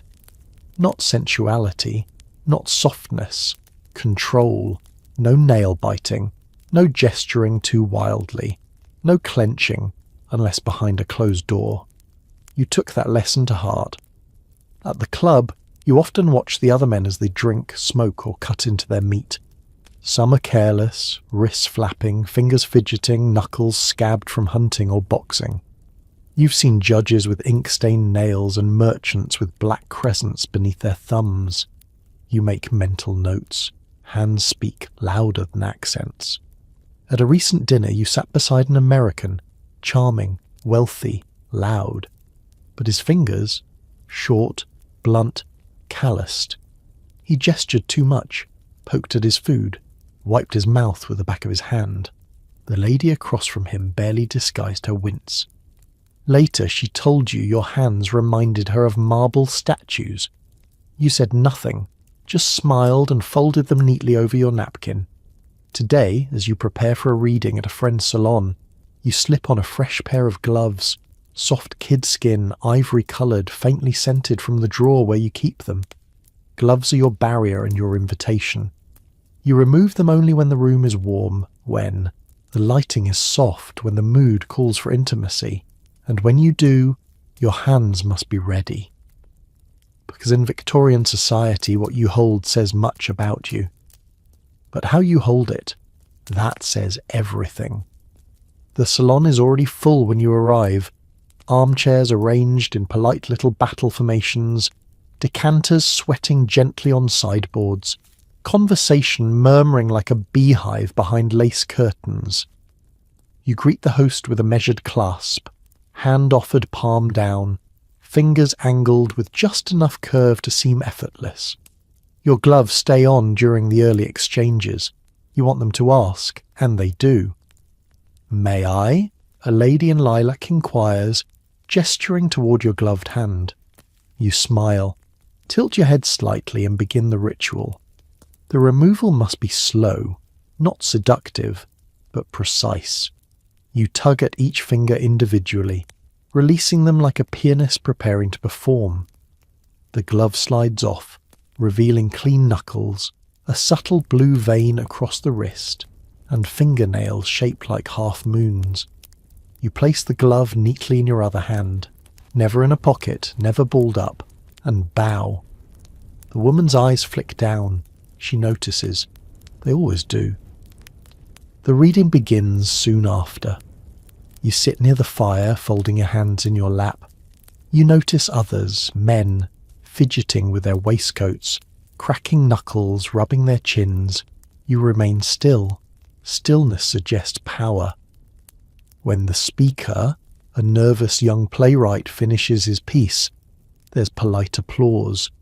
You join in lightly, the pads of your fingers brushing against your palm. Even the way you clap has been rehearsed. Not loud, never cupped. Just enough to say I see you without ruffling the room. Later, you join a small group by the pianoforte. Someone makes a joke about dueling, and you're asked if you've ever held a pistol. Only at a gallery, you reply, and it was unloaded. Laughter. But your hands, as if on cue, settle onto your cane with practiced stillness. Strong, untroubled, and above all clean. You remember an older gentleman, Lord Whittingham, who once declared that a man's hands should not show evidence of what they do, but of what they choose not to do. He was speaking of restraint, of course. Discipline. It stayed with you. You've avoided gardening, avoided smoking cigars too often, avoided shaking hands with butchers, with blacksmiths, with anyone who might leave a trace. Your valet once caught you inspecting a silver fork for tarnish after a dinner. You weren't ashamed. You were protecting your tools, because that's what your hands are now. Not just appendages, but instruments of suggestion. They hold your glove with elegance. They carry a letter with dignity. They stir a cup of tea with silent authority. And when they rest, flat upon your knee or curled lightly around the stem of a wine glass, they speak the language of your class fluently. You return home that night and wash them again. Almond oil, warm water, a final rub of lanolin. You dry each finger with a separate towel, then lay your gloves back into their wooden case. Tomorrow they will begin again, but tonight you let them rest, folded neatly over your chest, still as stone, the quiet pride of a man who has never lifted anything heavier than perception. The morning fog clings to the windows like breath on glass. Outside, London stirs, carriages rattle, a dog barks, A newspaper boy yells half-heartedly into the mist. But inside, your room is a quiet theatre, and you're preparing for one of the most important performances of the week, getting dressed. Not the act of putting on clothing, that's mechanical. This is something else. This is suiting up for battle, not with swords or pistols, but with silk linings, layered wools, and 10,000 silent judgments. Your suit hangs neatly on a wooden valet stand. 3 pieces, trousers, waistcoat and coat, all tailored to within a breath of your frame. A deep grey, almost blue in the right light, cut from superfine broadcloth and brushed so delicately it feels like velvet against the fingertips. You've had it for 6 months. It cost more than your first year's rent in Bayswater, worth every penny. Your shirt is freshly pressed, the collar so stiff it could stand upright without you. That's the point. The Victorian collar isn't just a style, it's a statement.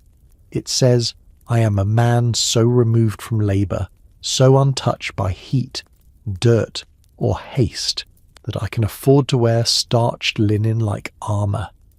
You begin with the waistcoat, pale ivory, lined with satin, its buttons small and mother of pearl.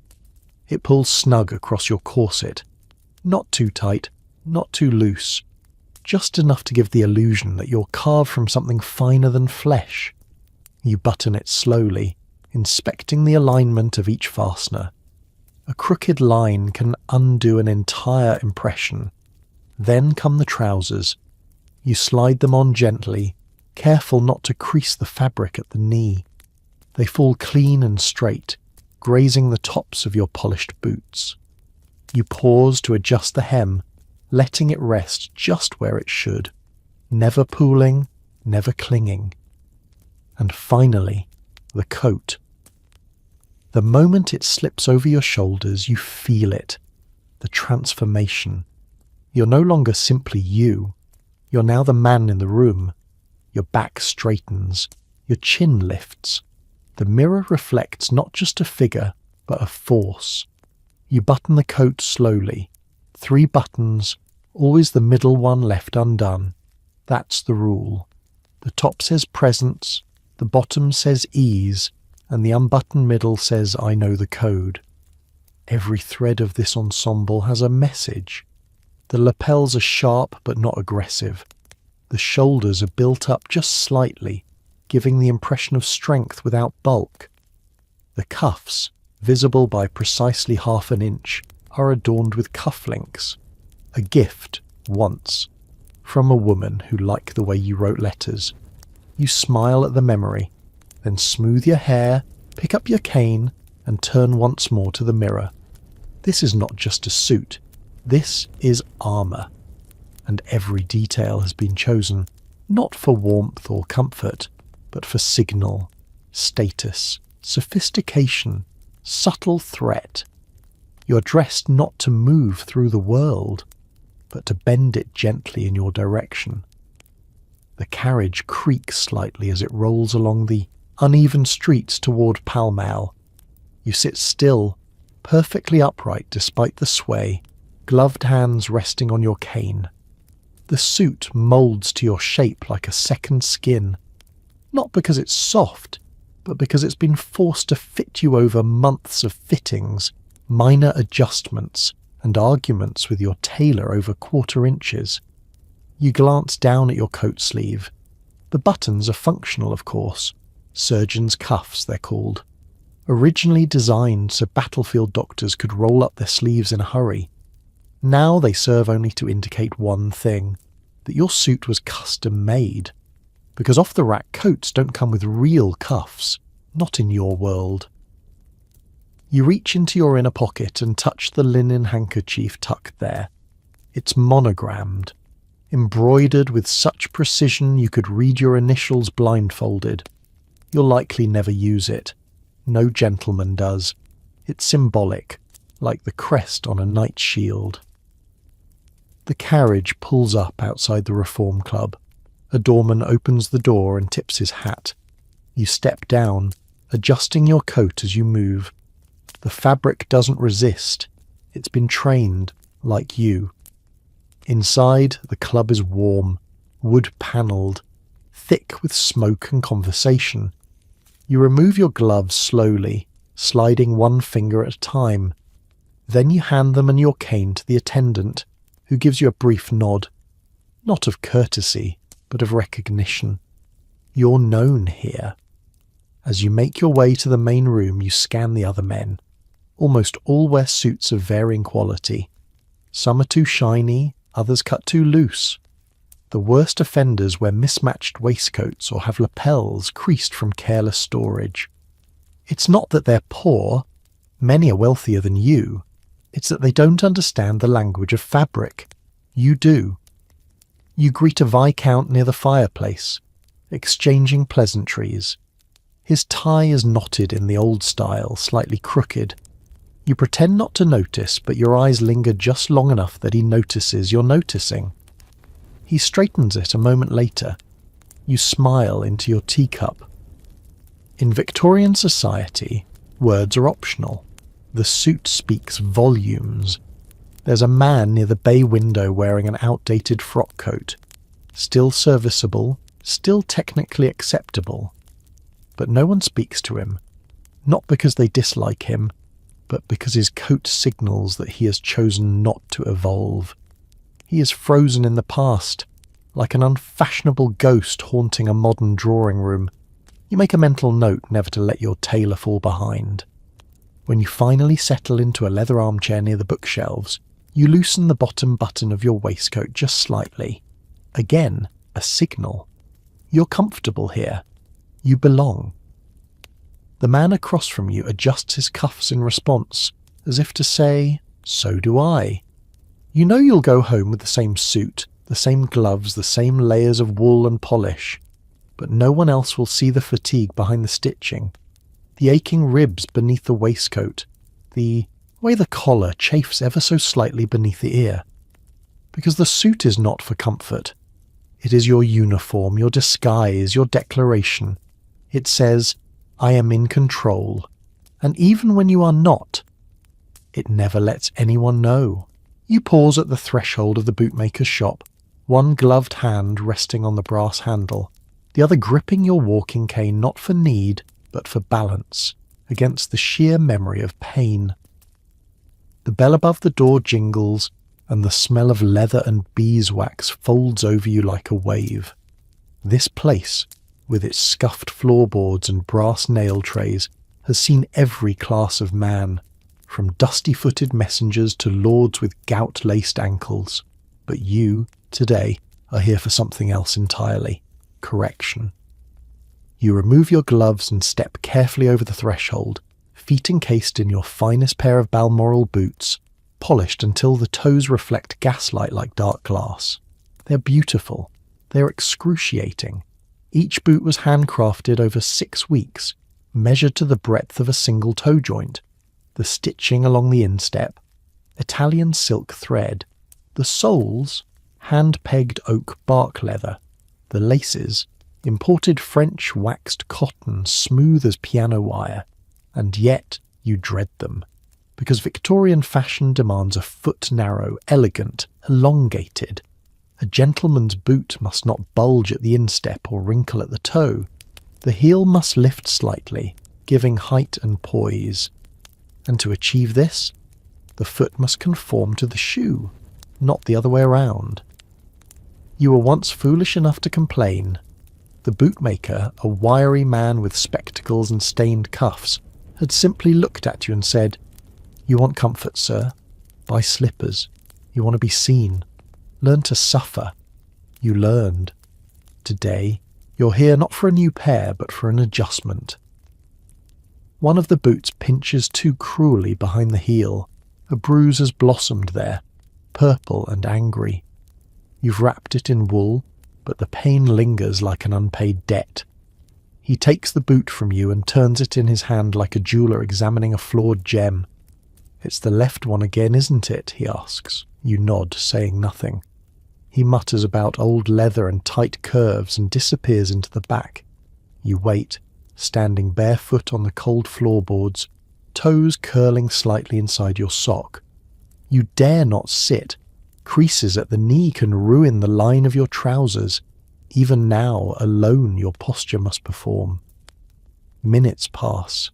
You admire the display case beside you, lacquered boots with pearl buttons, glossy dress shoes with scalloped seams, patent leather monstrosities worn by young men trying far too hard.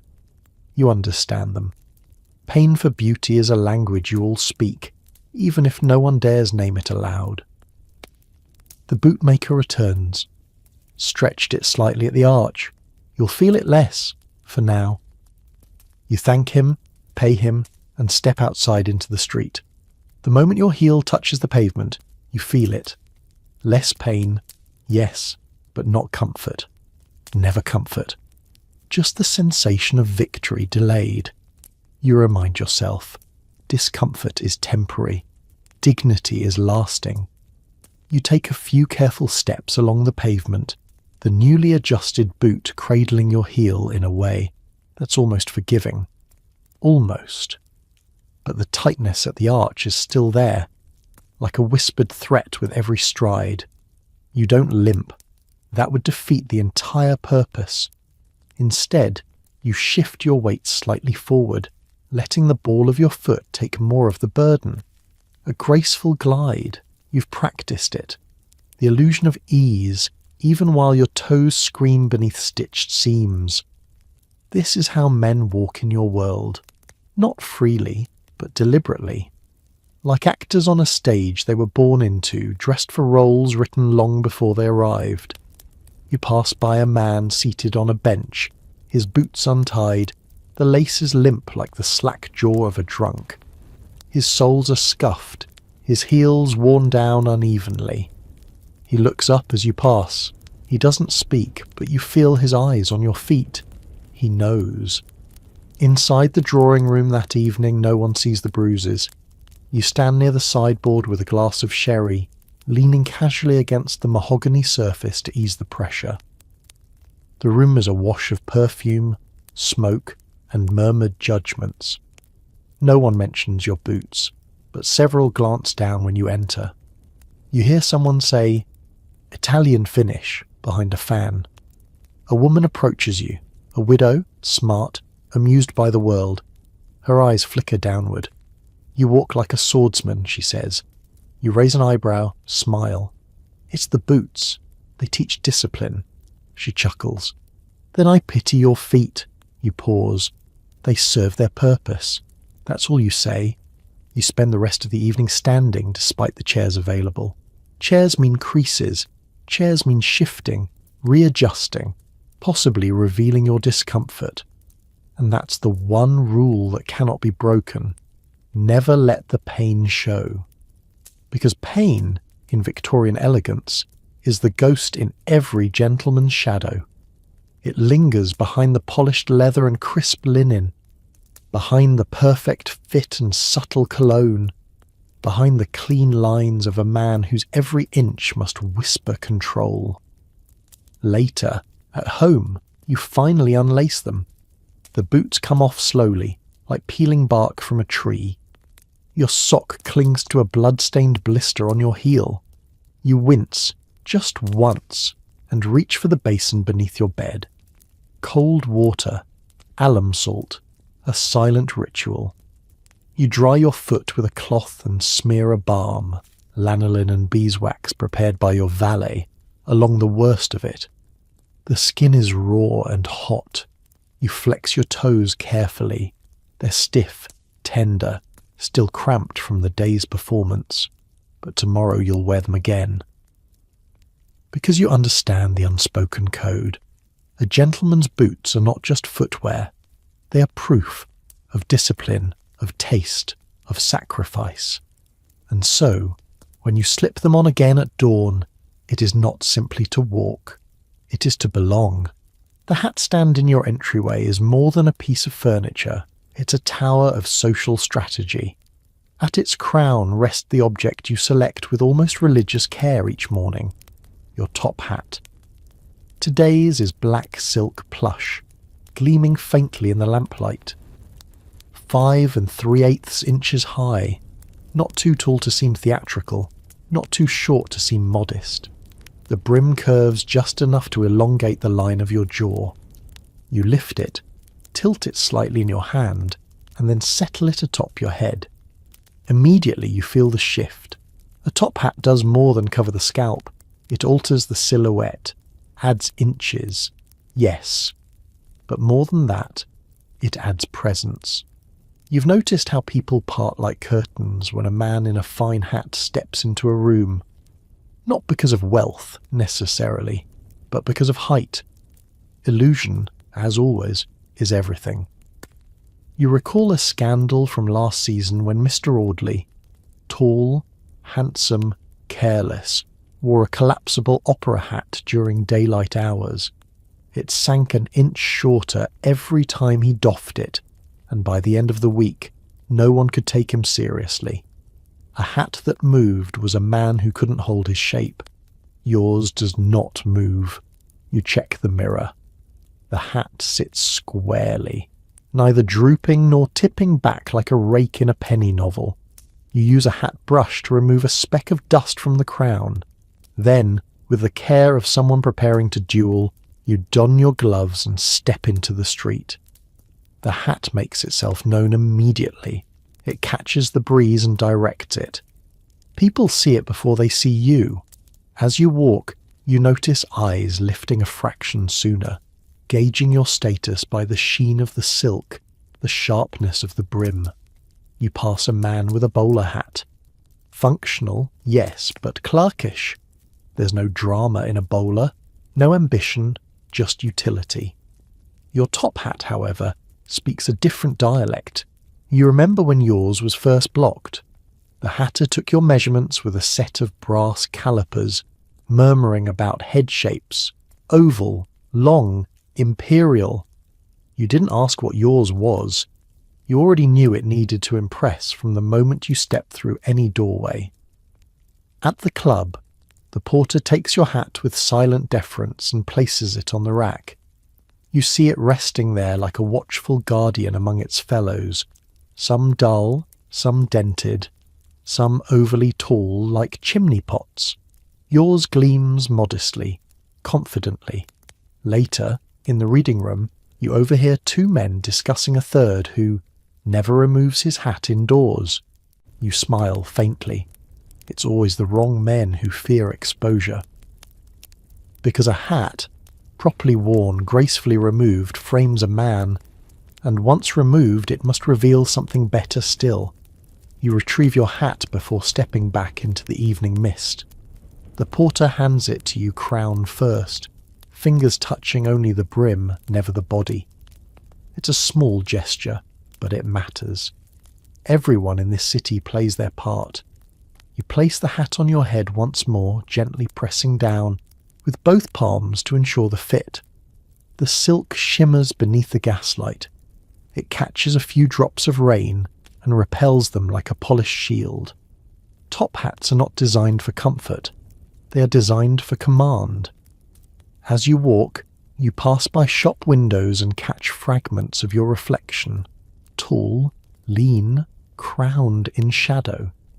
You see yourself as others must see you, a silhouette in motion. There's a kind of authority to it, one you've learned to wield with care. If your coat is your armour, then your hat is your helmet. You remember a night at the opera when your hat was misplaced by an overeager footman. The one returned to you was of similar height, but the brim was too soft, the crown too high. It made your ears look prominent. You didn't realise until the second act, but the damage was done. You spent the evening feeling subtly less, as though you'd shrunk, never again. That's why you now mark the inside lining with a small stitch of blue thread. Barely visible, entirely personal. Your hat, like your name, must always return to you. A passing carriage splashes through a puddle, and you step back just in time, the brim of your hat catching a fine spray. You tip it forward, shielding your eyes. Not out of vanity, but instinct. The hat knows how to behave. It dips in greeting, it lifts in apology, it shields in thought. You've practiced its choreography. The two-finger tilt to an older gentleman, the slow lift for a lady, the full removal in the presence of rank. It is not a prop. It is an instrument of etiquette. You stop briefly at your bookseller's stall, sheltered beneath the overhang. The man behind the table glances up and nods, his eyes lingering on your hat. "New polish?" he asks. You smirk. "Just vigilance." He chuckles, but there's respect in it. At home, you place the hat on its wooden rest, never hung, never laid flat. A hat must maintain its shape. The block beneath it is curved to match your skull. You dust it with a velvet cloth and check the brim for wear. The underside shows a faint smudge where your fingers lift it day after day. That you do not clean. It's yours. You glance once more at it before extinguishing the light. Even now, resting in silence, it holds its form. Because that's what it was made for. Not just to cover, but to elevate. To declare without speaking, "This man is taller than he seems." The mirror is less kind today. You lean forward, pushing aside the lace curtain to let in more light. It's early, but you already know what you're searching for. Or rather, what you're hoping not to find. There it is, just above your right temple. A patch, slight but unmistakable. Where once the hair flowed back in disciplined waves, there's now a scattering of thin, uneven strands, like bristles on an old brush. You close your eyes. You've seen this before. On uncles, on colleagues, on men who never mentioned it but whose hats stayed on just a bit longer than they should. Baldness, creeping in without invitation.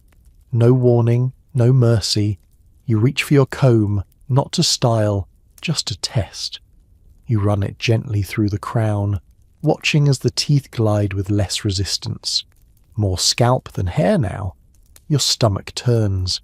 Hair for the Victorian man is not just adornment. It's authority, youth, command. The poets have their hollow cheeks and ink-stained fingers, but the gentlemen, they have hair. You remember when Mr. Fenwick lost his within a year. He started parting it lower, brushing it across like a curtain. Then came the powders, the oils, the dark stains on his pillow. He stopped being invited to parties. Not because of his hair, not exactly, but because he looked tired, faded, like a painting left in the sun too long. You promised yourself you'd never become a Fenwick. And so, your ritual begins. You open the cabinet and remove the first bottle, castor oil infused with rosemary and bay. You warm a few drops between your palms and press it into your scalp. The smell is sharp and earthy. Your hands glisten. The oil makes your hair cling flatter to the scalp, but you know the trick. Once it dries, it thickens the strand, at least for a while. Next comes the brush, boar bristles stiff and even. You run it through 50 strokes, as instructed by Dr. Wilmer's booklet. Vigorous stimulation encourages growth. You suspect it only irritates the skin, but still, you count. Always 50. You remember the advertisement in the Times, guaranteed to restore youthful locks in 30 nights, used by lords, barons, and the crown's own footmen. You bought it. Of course you did. You used it. You're using it now. It hasn't worked. Not yet. You've even tried cold rinses and onion poultices. One desperate evening you crushed garlic and rubbed it into your hairline. The scent lingered for days. Your valet said nothing. You considered dismissing him, just for witnessing it. And yet, you still try. Because a Victorian man can lose money, lose friends, even lose favour. But if he loses his hair, he begins to disappear. You sit at your dressing table, elbows resting on the polished surface, and stare down at the last resort, the pot of gentleman's scalp darkening cream. It's thick, nearly black, and smells faintly of burnt cloves and lye. You've only used it once before, on a rainy afternoon when the gaslight flickered and your confidence wavered. That day, it had worked. The cream filled in the scalp, darkened the thinning patches, and gave the illusion of fullness. But under candlelight, it gleamed unnaturally. Someone said your hair looked lacquered. You excused yourself early that evening and washed it out before bed, scrubbing until your scalp stung. Today you hesitate. You opt instead for the powder, soot dark and fine, applied with a small puff. You dab it gently into the roots, then brush lightly to blend. The result isn't perfect, but it softens the contrast between hair and skin. Enough for a few hours of peace. You scan your collection of colognes and creams, all of them neatly arranged in rows. Most are for scent, polish, posture, but none can mask the quiet humiliation of losing form. The body changes, the hair leaves, but society never stops expecting perfection. Outside, a boy runs past the window, cap askew, hair a tousled halo in the sunlight. You watch him for a moment, and a strange ache stirs in your chest. Not just envy, memory. Once, you too had thick hair that curled slightly when it rained. You combed it back without thought, never checking the mirror more than once. It was part of you, unquestioned, unstudied. Now, every strand must be accounted for. You pull on your cravat slowly, tightening it until the skin beneath your jaw lifts. It gives the face a sharper angle. One more trick in the arsenal, then the waistcoat, then the coat. You glance in the mirror, taking inventory. There's still hair at the temples. The crown holds, for now. With the powder, with the right part, with enough candlelight, you might pass as unchanged. But you feel it, in the quiet moments, in the humid air, in the way a breeze catches you just so and exposes the scalp underneath. You flinch then, instinctively, like a man caught ungloved at the dinner table. At the club that evening, you sit near the fire listening to men discuss a new electric tonic said to revive dormant follicles. You say nothing. Just sip your brandy, nod at the right places, and occasionally run your fingers through your hair to check. Lightly, casually, but with practiced precision. A few strands come loose. You tuck them back. Later, at home, you remove your coat, then your waistcoat, then sit before the mirror with the lamp low. You lean in. There it is again. The patch. You reach for the brush. Begin your strokes. 47, 48, 49, 50. Because what else is there to do? You've kept your posture. You've trained your voice. You've shaped your calves and polished your teeth. But hair slips through your fingers like the past. Still, you prepare for tomorrow. Because a gentleman does not mourn what he has lost. He disguises it. The day begins with a tightness in your stomach. Not from nerves, but from hunger. Real, gnawing, low in the gut. You ignore it, as you always do on mornings when appearances matter more than meals. Breakfast is waiting downstairs. Porridge, toast, soft-boiled eggs. But you don't touch any of it. Just tea. No milk, no sugar. The servant tilts his head slightly, waiting for instruction. You wave him off. You've learned by now that eating too heartily before an outing can be your undoing. A slightly distended belly will strain the waistcoat. A full stomach softens your expression, loosens your posture. The jaw relaxes, the spine slumps. Worst of all, it shows. You've seen it in others. The sated man, the warm and ruddy diner who looks, suddenly, like a shopkeeper. Not you. You turn instead to your tin of charcoal pills. Small black tablets with a faint mineral taste. You take 2 with water, letting them rest on your tongue before swallowing. They absorb whatever's inside you. That's what they say. Bloat, breath, even guilt. Gone. At your dressing table, your valet lays out your garments while you reach for your latest purchase, a small glass vial labelled Bennett's Slender Syrup. The ingredients are vague, something botanical, something bitter, a few drops on the tongue, and you feel a mild rush, a quickening of the pulse. You don't know if it works, but it feels like control. You dress slowly, mindfully. Today's coat is tighter than usual, on purpose. A dark olive cut that sharpens the waist and lengthens the back. The buttons press gently into your ribs. You inhale, then exhale in shallow measures, training your body to accept the constraint. As you lace your boots, you feel a wave of lightheadedness, not unpleasant, almost welcome, the kind of dizziness that makes your movements more graceful.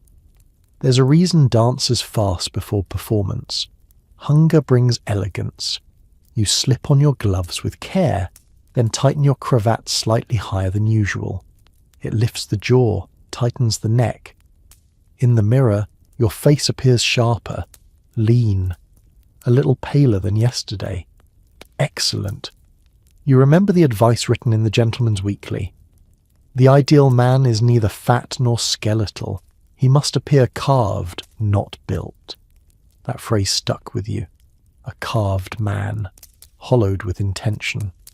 You leave the house without your umbrella, choosing instead the risk of dampness over the certainty of one more accessory. Your coat hugs you, your collar stands tall, and your stomach growls beneath it all like a beast caged in velvet. You smile, because every inch of hunger becomes a curve in your silhouette, and every sacrifice a quieter form of pride. By midday, the dizziness has softened into something almost pleasant, a gentle hum behind your eyes, a floating sensation that turns every room into a stage. You drift through the drawing room of your host's luncheon, as if carried by silk wires, your feet barely registering the carpet beneath them. The other guests chatter around sliced pears and wine-soaked pheasant. You sip water, no ice. Cold dulls the tongue, and you must be sharp today. At the table, platters pass before you like temptations from another life. Stilton and poached salmon, honeyed figs and crusty bread.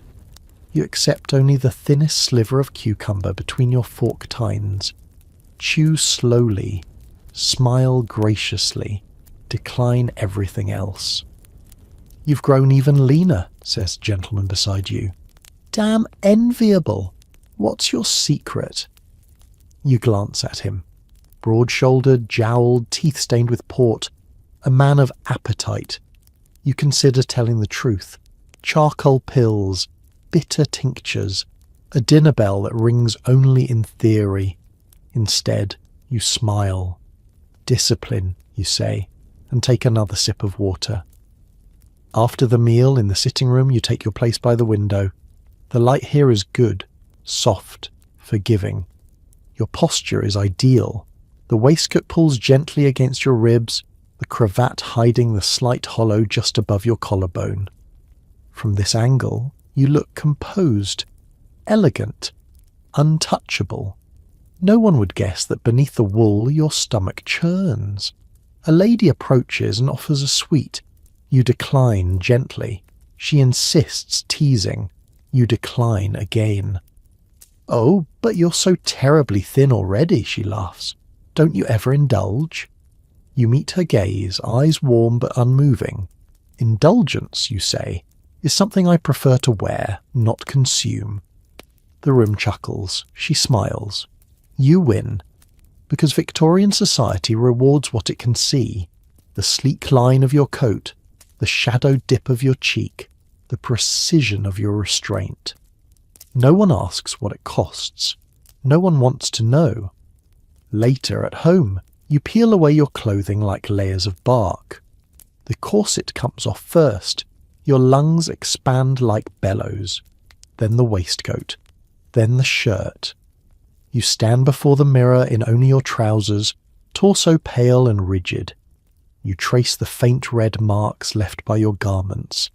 Lines along your ribs, a ring around your throat, bruising where the trousers bit into your hip bone. You weigh yourself, literally on a brass scale hidden beneath a rug in your dressing room. The needle wavers, then settles, half a stone lighter than last month. You should feel triumphant. Instead, you feel nothing. Just the same quiet emptiness that's always been there, hiding beneath the cuffs and collar. You dress for bed in silence. Thin cotton, loose about the shoulders. You sip warm water with lemon. You lie flat on your back to keep your posture correct overnight. In the dark, your stomach grumbles once, then goes quiet. You smile. Because tomorrow someone will say, "You look positively sculpted," and you will nod and say, "I suppose it's just good fortune." The candle gutters as you lean closer to the mirror, inspecting the crease along your cheekbone. Not a wrinkle, just the faint shadow left by last night's cravat. Still it bothers you. Skin should be smooth, unlined, as if untouched by time, emotion or weather. You dip your fingers into a small porcelain jar of cold cream. Not the floral kind women use, but a heavier mixture scented with bay leaf and citrus peel. You smooth it along your jaw, feeling the skin soften beneath the pressure. The cream works well enough, though it leaves a faint sheen. You let it sit while you examine your forehead under harsh lamplight. There's a small scar just above your brow, half hidden by hair. A remnant from childhood, climbing a fence you shouldn't have climbed. You trace it lightly with your fingertip. You hadn't cared about it then. Now it feels like evidence. You consider covering it with balm. Not because anyone will see it, but because you know it's there. Scars in your world are not marks of valour. They hint at exertion, at clumsiness, at life lived too closely to the earth. You rinse your face with cool water and pat it dry. The skin looks better, paler, smoother, but tonight's real concern lies beneath the surface. You unlatch your shirt and pull it aside, exposing your shoulder. There, near the back of your arm, is a faint patch of irritation, red, raised, warm to the touch. Likely from the corset stay digging against your skin during yesterday's carriage ride. The bruise is soft enough to hide beneath clothing, but it pulses when you lift your arm. You dab a salve of camphor and honey over it. The smell is sharp, the relief immediate. You've accumulated many such marks, small hidden things in places no one sees. A bruise beneath the ribs from tightening your waistcoat too quickly. A line of raised skin where your posture harness rubbed your shoulder blade raw. These are your real history, not recorded in diaries or letters, but in the quiet topography of your body. You slide your shirt back on and reach for a silk scarf to drape around your neck. It softens the chafing where your collar will sit, a small mercy for a small wound. Before leaving the room, you pause at the mirror again. You angle the light to reveal the pores along your nose, the faint unevenness in texture near your chin. You've managed to avoid the worst of the era's plagues, smallpox scars, pitted complexion, childhood rashes, but even minor blemishes can feel catastrophic. After all, Victorian society fears imperfection not because it is ugly, but because it is human. You lift your chin, adjust your cuffs, and step into the hallway. Your valet is waiting with your coat. He doesn't comment on the slight stiffness in your movements or the way you shield your shoulder. He simply holds out the garment and you slip into it, every gesture smooth, easy, practiced. No one must know what the mirror does. No one must see the cost of looking unbroken. You sit at your writing desk that night, coat folded neatly over the chair, candlelight resting in a trembling pool across the wood grain. The room is quiet, too quiet. It leaves you alone with your thoughts, and with the faint sting beneath your collarbone that no amount of rose water seems able to soothe. You reach for another jar, smaller and labelled only with a faded handwritten tag, a preparation of lanolin, beeswax and a trace of zinc. It smells faintly of medicine rather than refinement. You warm it between your palms and apply it to the tender marks along your ribs, the places where your clothing has spent all day pressing you into a shape not quite your own. For a moment, your breath deepens. The balm softens the ache. Then, without warning, the memory returns. A younger version of yourself rushing across a cricket field, grass in your hair, shirt untucked, skin flushed from running. No corset, no collar, no fear of being seen as ordinary. You look down now at your pale, even skin. Smooth, yes, but maintained at the cost of sunlight. You haven't stood bareheaded outdoors for more than a minute in months. The world outside would darken you, roughen you, mark you. And though you long for warmth on your shoulders, you know what a tan would say. You reach for another bottle, this one filled with diluted vinegar and thyme. You pat it along your jawline where a hint of irritation has bloomed. These blemishes never happen where others can see, never the cheekbone, never the chin. They settle along the jaw just under the collar, safely hidden. A quiet map of every day you pretended to be more perfect than your body could tolerate. You pull the lamp closer to the mirror and study yourself without ornament. No powder, no wax, no cologne, just skin, pale and taut, stretched over the faint shadows of bone. There is a hollowness beneath your eyes you hadn't noticed before. Too subtle to see in daylight, but unmistakable now. You rub the skin beneath your chin, feeling the tension in your jaw from holding yourself all day, every day, in silence. It's not pain exactly, more like the residue of constant effort. You dress for bed slowly. The linen nightshirt slides over your shoulders like forgiveness. The lack of structure feels disorienting. You miss the pressure instantly, as though your body needs it to remember where to belong. You consider fetching the posture harness even for sleep, but stop yourself. Not tonight. You blow out the candle and lie on your back, hands folded neatly over your stomach. The moon sneaks through the window, silvering the edges of your silhouette. In this unguarded stillness, you feel the raw patches beneath your arms, the swelling of your ankle where the boot pressed, the tender ridge where your collar rubbed all afternoon. Little wounds with no audience. You close your eyes and let the darkness hold you. Not perfectly, not beautifully, just gently. Tomorrow you will cover everything again, but for now, in the quiet, you allow yourself one private dangerous thought. What if being seen wasn't the goal? What if simply being, unshaped, unsharpened, were enough?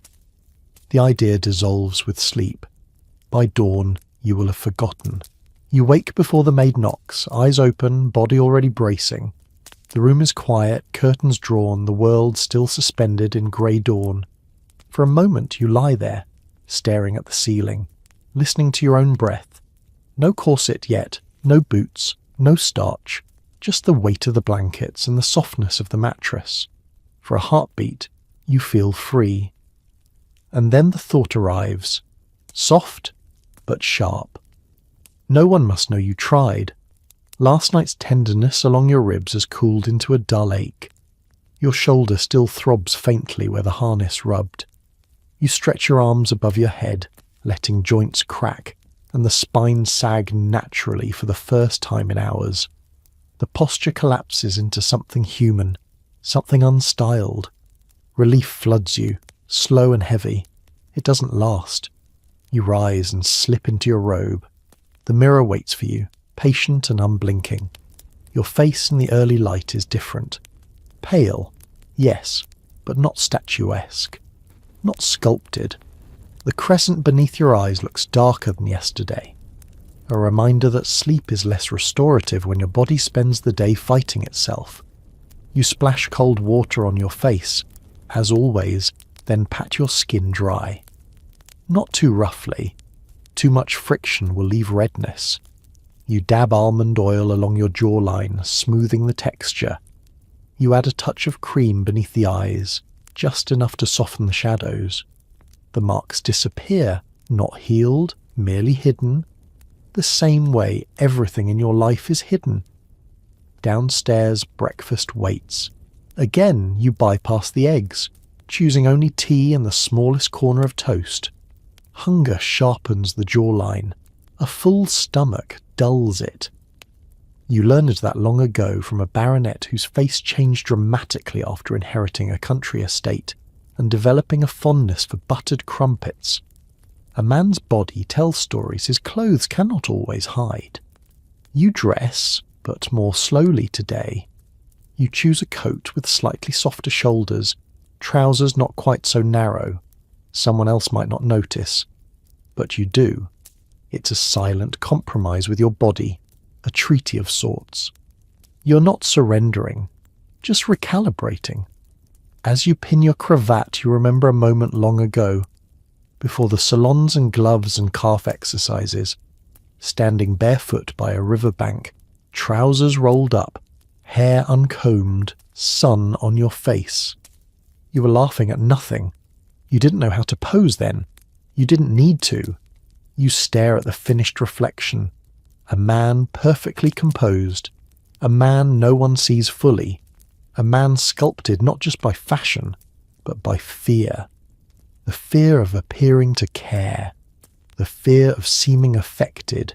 The fear of wanting beauty too obviously. Because in this society, beauty in men is allowed, but only if it looks accidental. You smooth your cuffs, lower your chin, and step into the hall. No one will suspect effort. Not today. Not ever. The carriage ride is short but jostled, and by the time you arrive at your destination, a small gathering at Lord Addington's townhouse. You've already begun the performance. Your spine is straight, your expression neutral but alert, your hands still. No one must see what it took to get here. You're greeted at the door by a footman who takes your coat and gloves. Your hat, too, is lifted with precision, exposing your carefully combed hair, parted and swept as if by chance. The doorman doesn't flinch. Your timing is perfect. A second too early, and it would have seemed rehearsed. A second too late, and it would have been sloppy. Inside, the air smells of wax, leather, and a faint trace of bergamot. Someone else's cologne. You glide through the drawing room with practiced ease, stopping to greet a lady you barely know. She remarks on your waistcoat. You thank her without smiling too much. They must never suspect you care this deeply. A man across the room, Mr. Ashworth, catches your eye. He's wearing a coat with overly aggressive lapels and an ostentatious gold chain. His hair is lacquered within an inch of its life. He smiles too quickly, gestures too widely. The room doesn't reject him, but it doesn't embrace him either. He tries too hard. You sip your tea and let your expression remain unreadable. That's the paradox you've mastered. You work to appear effortless. You strain to seem relaxed. You ache to look untouched. And yet, it must never show. You recall a young man who once confessed to his morning rituals, face masks, corset tightening, hours of mirror study. He was laughed out of the club within a fortnight. Not because he did it, but because he said he did. That's the game. Sculpt your appearance with monastic devotion, then pretend you woke up that way. Lord Addington approaches. He compliments your natural elegance, then makes an offhand remark about the decline of masculine grace in the younger generation. You nod along, though you're barely 3 years older than the men he criticises. Still, you accept the compliment with a soft thank you, careful not to blush. Your heartbeat quickens, not from pride, but from the effort of maintaining the illusion. You linger in the room another hour, making the right observations at the right time, responding with warmth but never eagerness. You're noticed but not discussed, admired but never accused. And when you finally take your leave, it is with the faintest scent of lavender trailing behind you, just enough to be remembered. Back home, you close the door behind you and sigh, not dramatically, not loudly, just enough for the silence to absorb it. You remove your shoes first, then the waistcoat, then unpin your cravat, exhaling as the pressure loosens. You sit before the mirror, once more studying the face you've spent years training to seem untouched by ambition. There's a fine line between beauty and vanity. You've danced along it for so long that the difference feels meaningless. But this too is part of the discipline. You rinse your face, massage the bridge of your nose, stretch your neck until it pops gently, because tomorrow someone will say, "You always look so effortless," and you'll smile, of course, and lie just a little. The door opens into candlelight and the low hum of strings.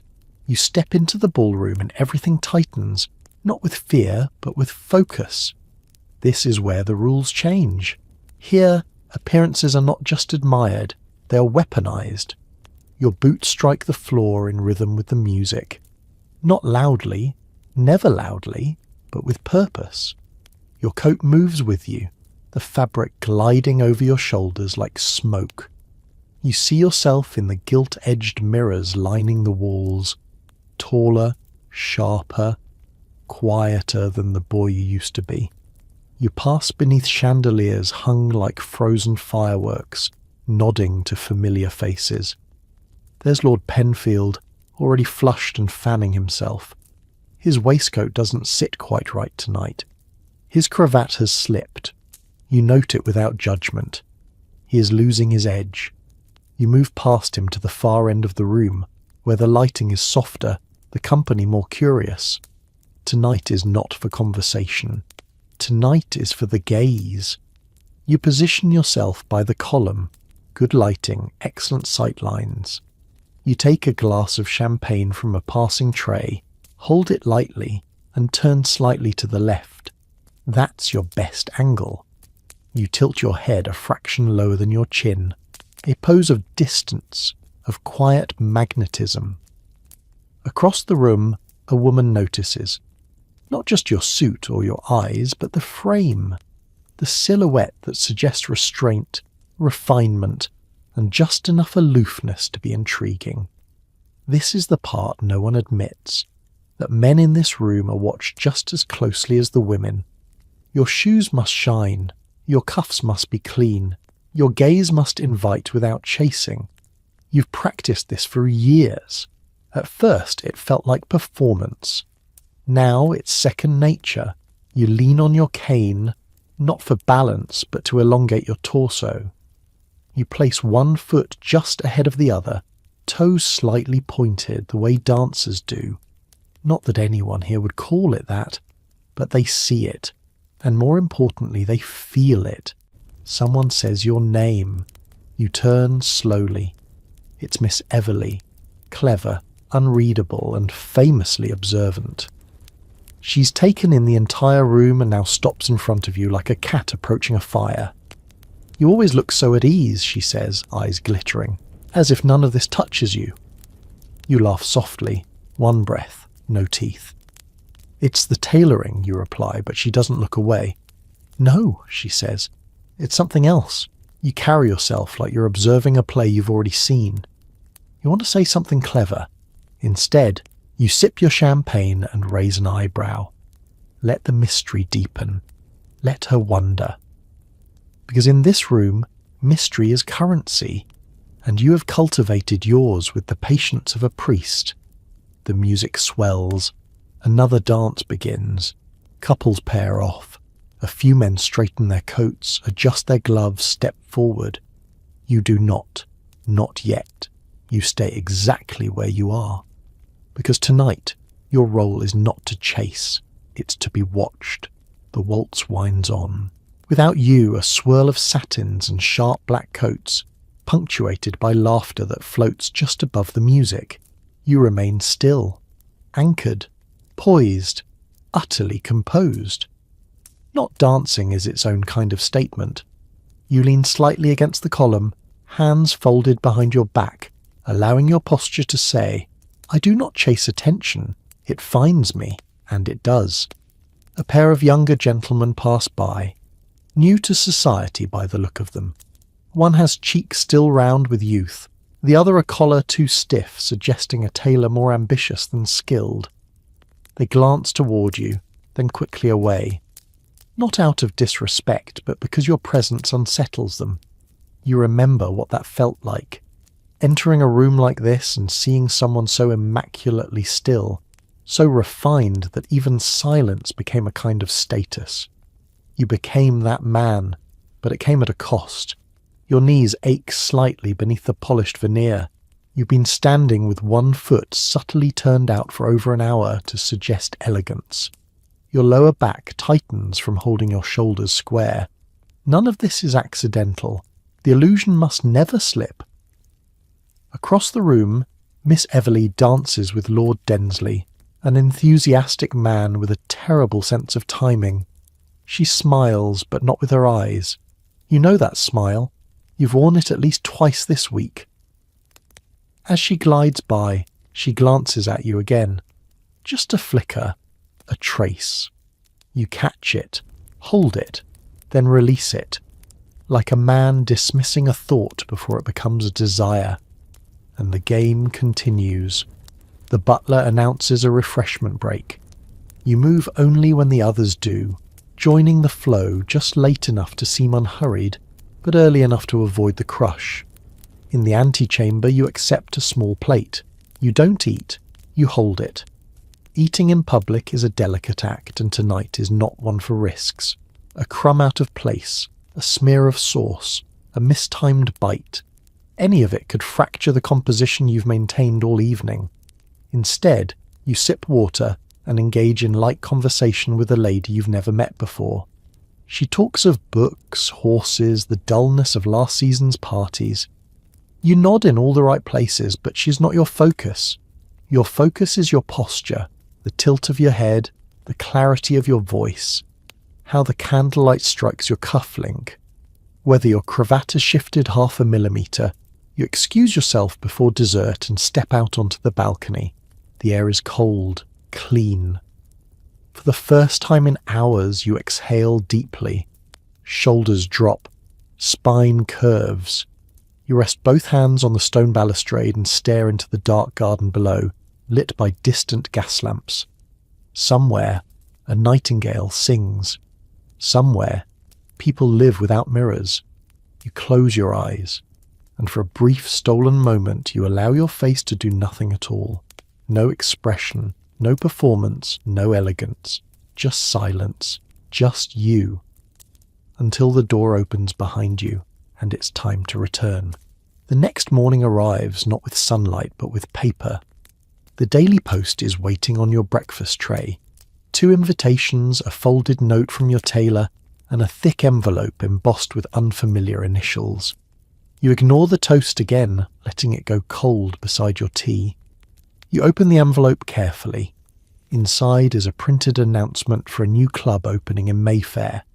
Exclusive, modern, whispered about for weeks now. They're calling it the Swan Room. The note is short but heavy with meaning. We should like very much for you to attend the preview gathering next Thursday. Dress code, absolute elegance. No address, just a name and time. That's all it takes to set your day on edge. You know what it means. New territory, new hierarchy, new eyes. You set the invitation aside and walk to the mirror. Your reflection greets you like an old rival. The cravat is still perfect, the jawline sharp. But there's a tiredness beneath the surface, barely visible, the kind that can't be dressed away. You remember the last time a new club opened with this much noise. You were younger then, more eager. You wore a cream waistcoat that evening, brave, foolish. You'd spent an hour debating between 2 tie pins. You'd smiled too much, nodded too often, and by the end of the night you were invisible. This time, you'll do it differently. You summon your valet and begin the preparations.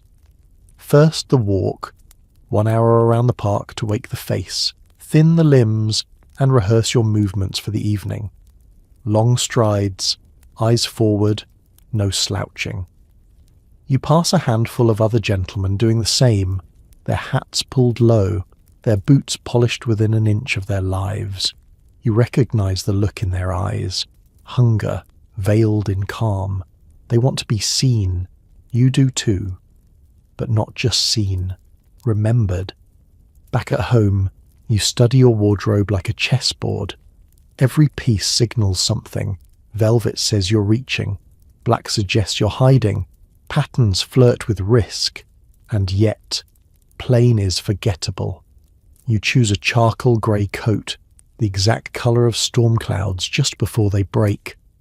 Under it, a white silk waistcoat with barely their embroidery, visible only when the light catches. The cravat is a deep navy, no pin. The absence of decoration becomes its own kind of power. You adjust the trousers, they fall straight, without wrinkle. You try sitting in them, standing, turning. You redo the cravat 3 times until it lies just so, firm but not rigid, loose enough to breathe, tight enough to remind you that nothing worth noticing is ever effortless. As evening approaches, you begin the final touches. Cologne behind the ears, a lemon-soaked cloth to whiten the nails, a brush of powder to the forehead to prevent shine. Not too much, just enough to erase the sweat of ambition. You rehearse your expression once in the mirror. Relaxed eyes, gentle amusement, mild detachment. It must look like you don't need them. It must look like they need you. The carriage waits outside. You step in without hesitation. The Swan Room is not what you expect. It isn't grand. It's precise. No sweeping staircases, no ornate ceilings. Just soft walls in deep green velvet. Gold accents restrained to a whisper, and mirrors hung at deliberate angles, never quite letting you forget you are being seen. There's no doorman, only a young attendant with gloved hands and an inscrutable gaze. He takes your coat with a nod and vanishes, leaving you in a hallway lined with muted oil portraits. All nameless men, all hauntingly familiar in their posture. You step forward. The main room opens like a stage, but this one is candlelit, hushed, intimate. No orchestra here, just a string quartet nestled behind a lacquered screen, music drifting in like fog. You are not the first to arrive. Already a dozen men drift about the room like smoke, standing in perfect stillness, seated with legs at just the right angle, laughing with a measured economy of teeth. You recognize some of them, others only by silhouette, perfect silhouettes. This is not a gathering, it's a duel of elegance. You glide to the side, not quite joining, not quite retreating. This is the trick. Appear curious, but unconcerned, impressed, but unshaken. A waiter offers you a glass of something amber. You accept, but don't drink. The liquid catches the lamplight. That's all it needs to do. From across the room, someone watches you. He's older, tall, with a dark moustache so exact it feels drawn. His clothes are subdued, but the way he holds his glass, elevated, effortless, tells you exactly who he is. The standard. Every room like this has one. The man who doesn't follow fashion but is fashion. His very indifference sets the rhythm others must dance to. And tonight, your goal is not to match him. It's to be noticed by him. You drift closer, not directly, but along the edges, stopping to greet someone else first. You laugh at a remark. Gesture once with a gloved hand. Turn just enough so your profile is visible to him. You sense his eyes land on you. Briefly, that's all. That is enough. Minutes pass like hours in a place like this. Every motion is performance, every silence a test. 2 men stand too close to the punch table, too eager. One adjusts his collar, and the gesture seems to echo too loudly. They will not be remembered. You, meanwhile, maintain your posture like a statue built for admiration. You speak with 1 or 2 guests, but sparingly. You nod at compliments. You ask no questions. The less you seek, the more value they assign. Someone compliments your cravat. You smile. An old thing, you reply. A lie, of course. It arrived by courier this morning, hand-stitched in Brussels. The string quartet plays a final note. The room quiets. The older man with the perfect moustache steps forward, nods to the host, and departs. No flourish, no goodbyes, just presence and absence. A whisper follows him out. His name, his coat, the particular shade of grey he wore. But not everyone noticed. You did. And more importantly, he noticed you.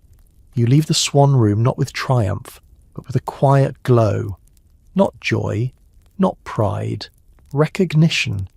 In a world where beauty is weapon and elegance is battle, tonight you were not defeated. You may even have won. You wake to stillness. No footsteps in the hall, no clatter from the downstairs kitchen, just the faint creak of old wood and the warmth of sun filtered through heavy drapes. For once the morning feels like velvet. You lie still a little longer, eyes open, body refusing to rise. Not out of laziness, but because something in you knows. The final performance is over. Last night was the end of the season. The last ball, the last club preview, the last gathering of impeccably tailored masks. And you were there, standing, watching, being watched.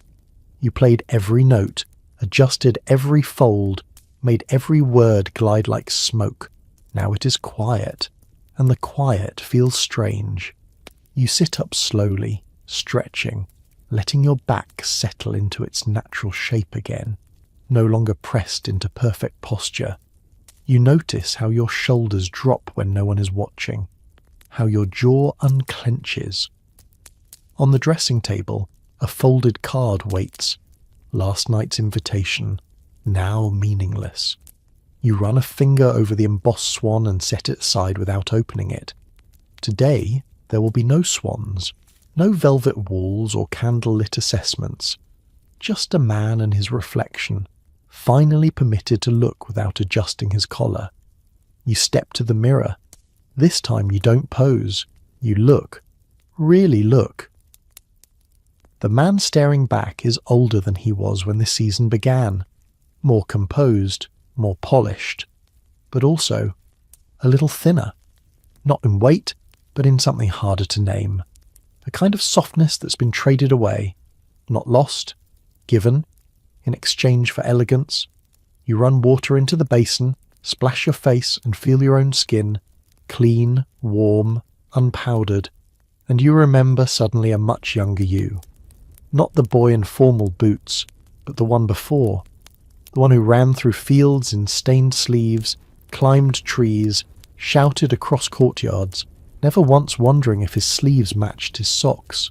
That boy would laugh at your cologne bottles, and part of you misses him, but part of you knows, without regret, that the boy is gone, because he had to be, for you to become this. And this version of you, tailored and composed, has lived 100 lives in 100 rooms, has moved through the world like a knife in silk. You towel off, dress simply. No cravat, no cuffs, just a shirt. You tie the buttons slowly, feeling the fabric pull and settle, and then you leave the room. You walk through the hallway of portraits, those men you once tried to become. Today, they seem less imposing, less like ideals, more like echoes. Downstairs, the air smells of dust and old wood polish. You pour yourself a cup of coffee, not tea, and drink it hot and strong with no saucer, no gloves, no waiting for the water to settle. You open the window. Outside it's raining softly, the kind that makes the streets shine and the rooftops blur.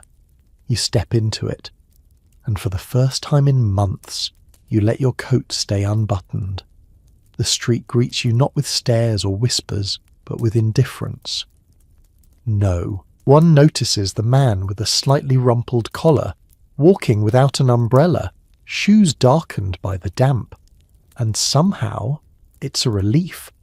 You stroll without direction, just to feel your feet against stone that isn't polished, isn't part of any foyer or drawing room. The city is quieter today, the carriages fewer, the shop fronts sleepy, everyone still indoors recovering from the season's final masquerade. But not you. You pass the barber's window. He looks up, startled to see you bareheaded, jacket creased, no pocket square in sight. He almost waves, then thinks better of it. You nod, but don't slow. Further along you cross a group of boys kicking a can in the alley.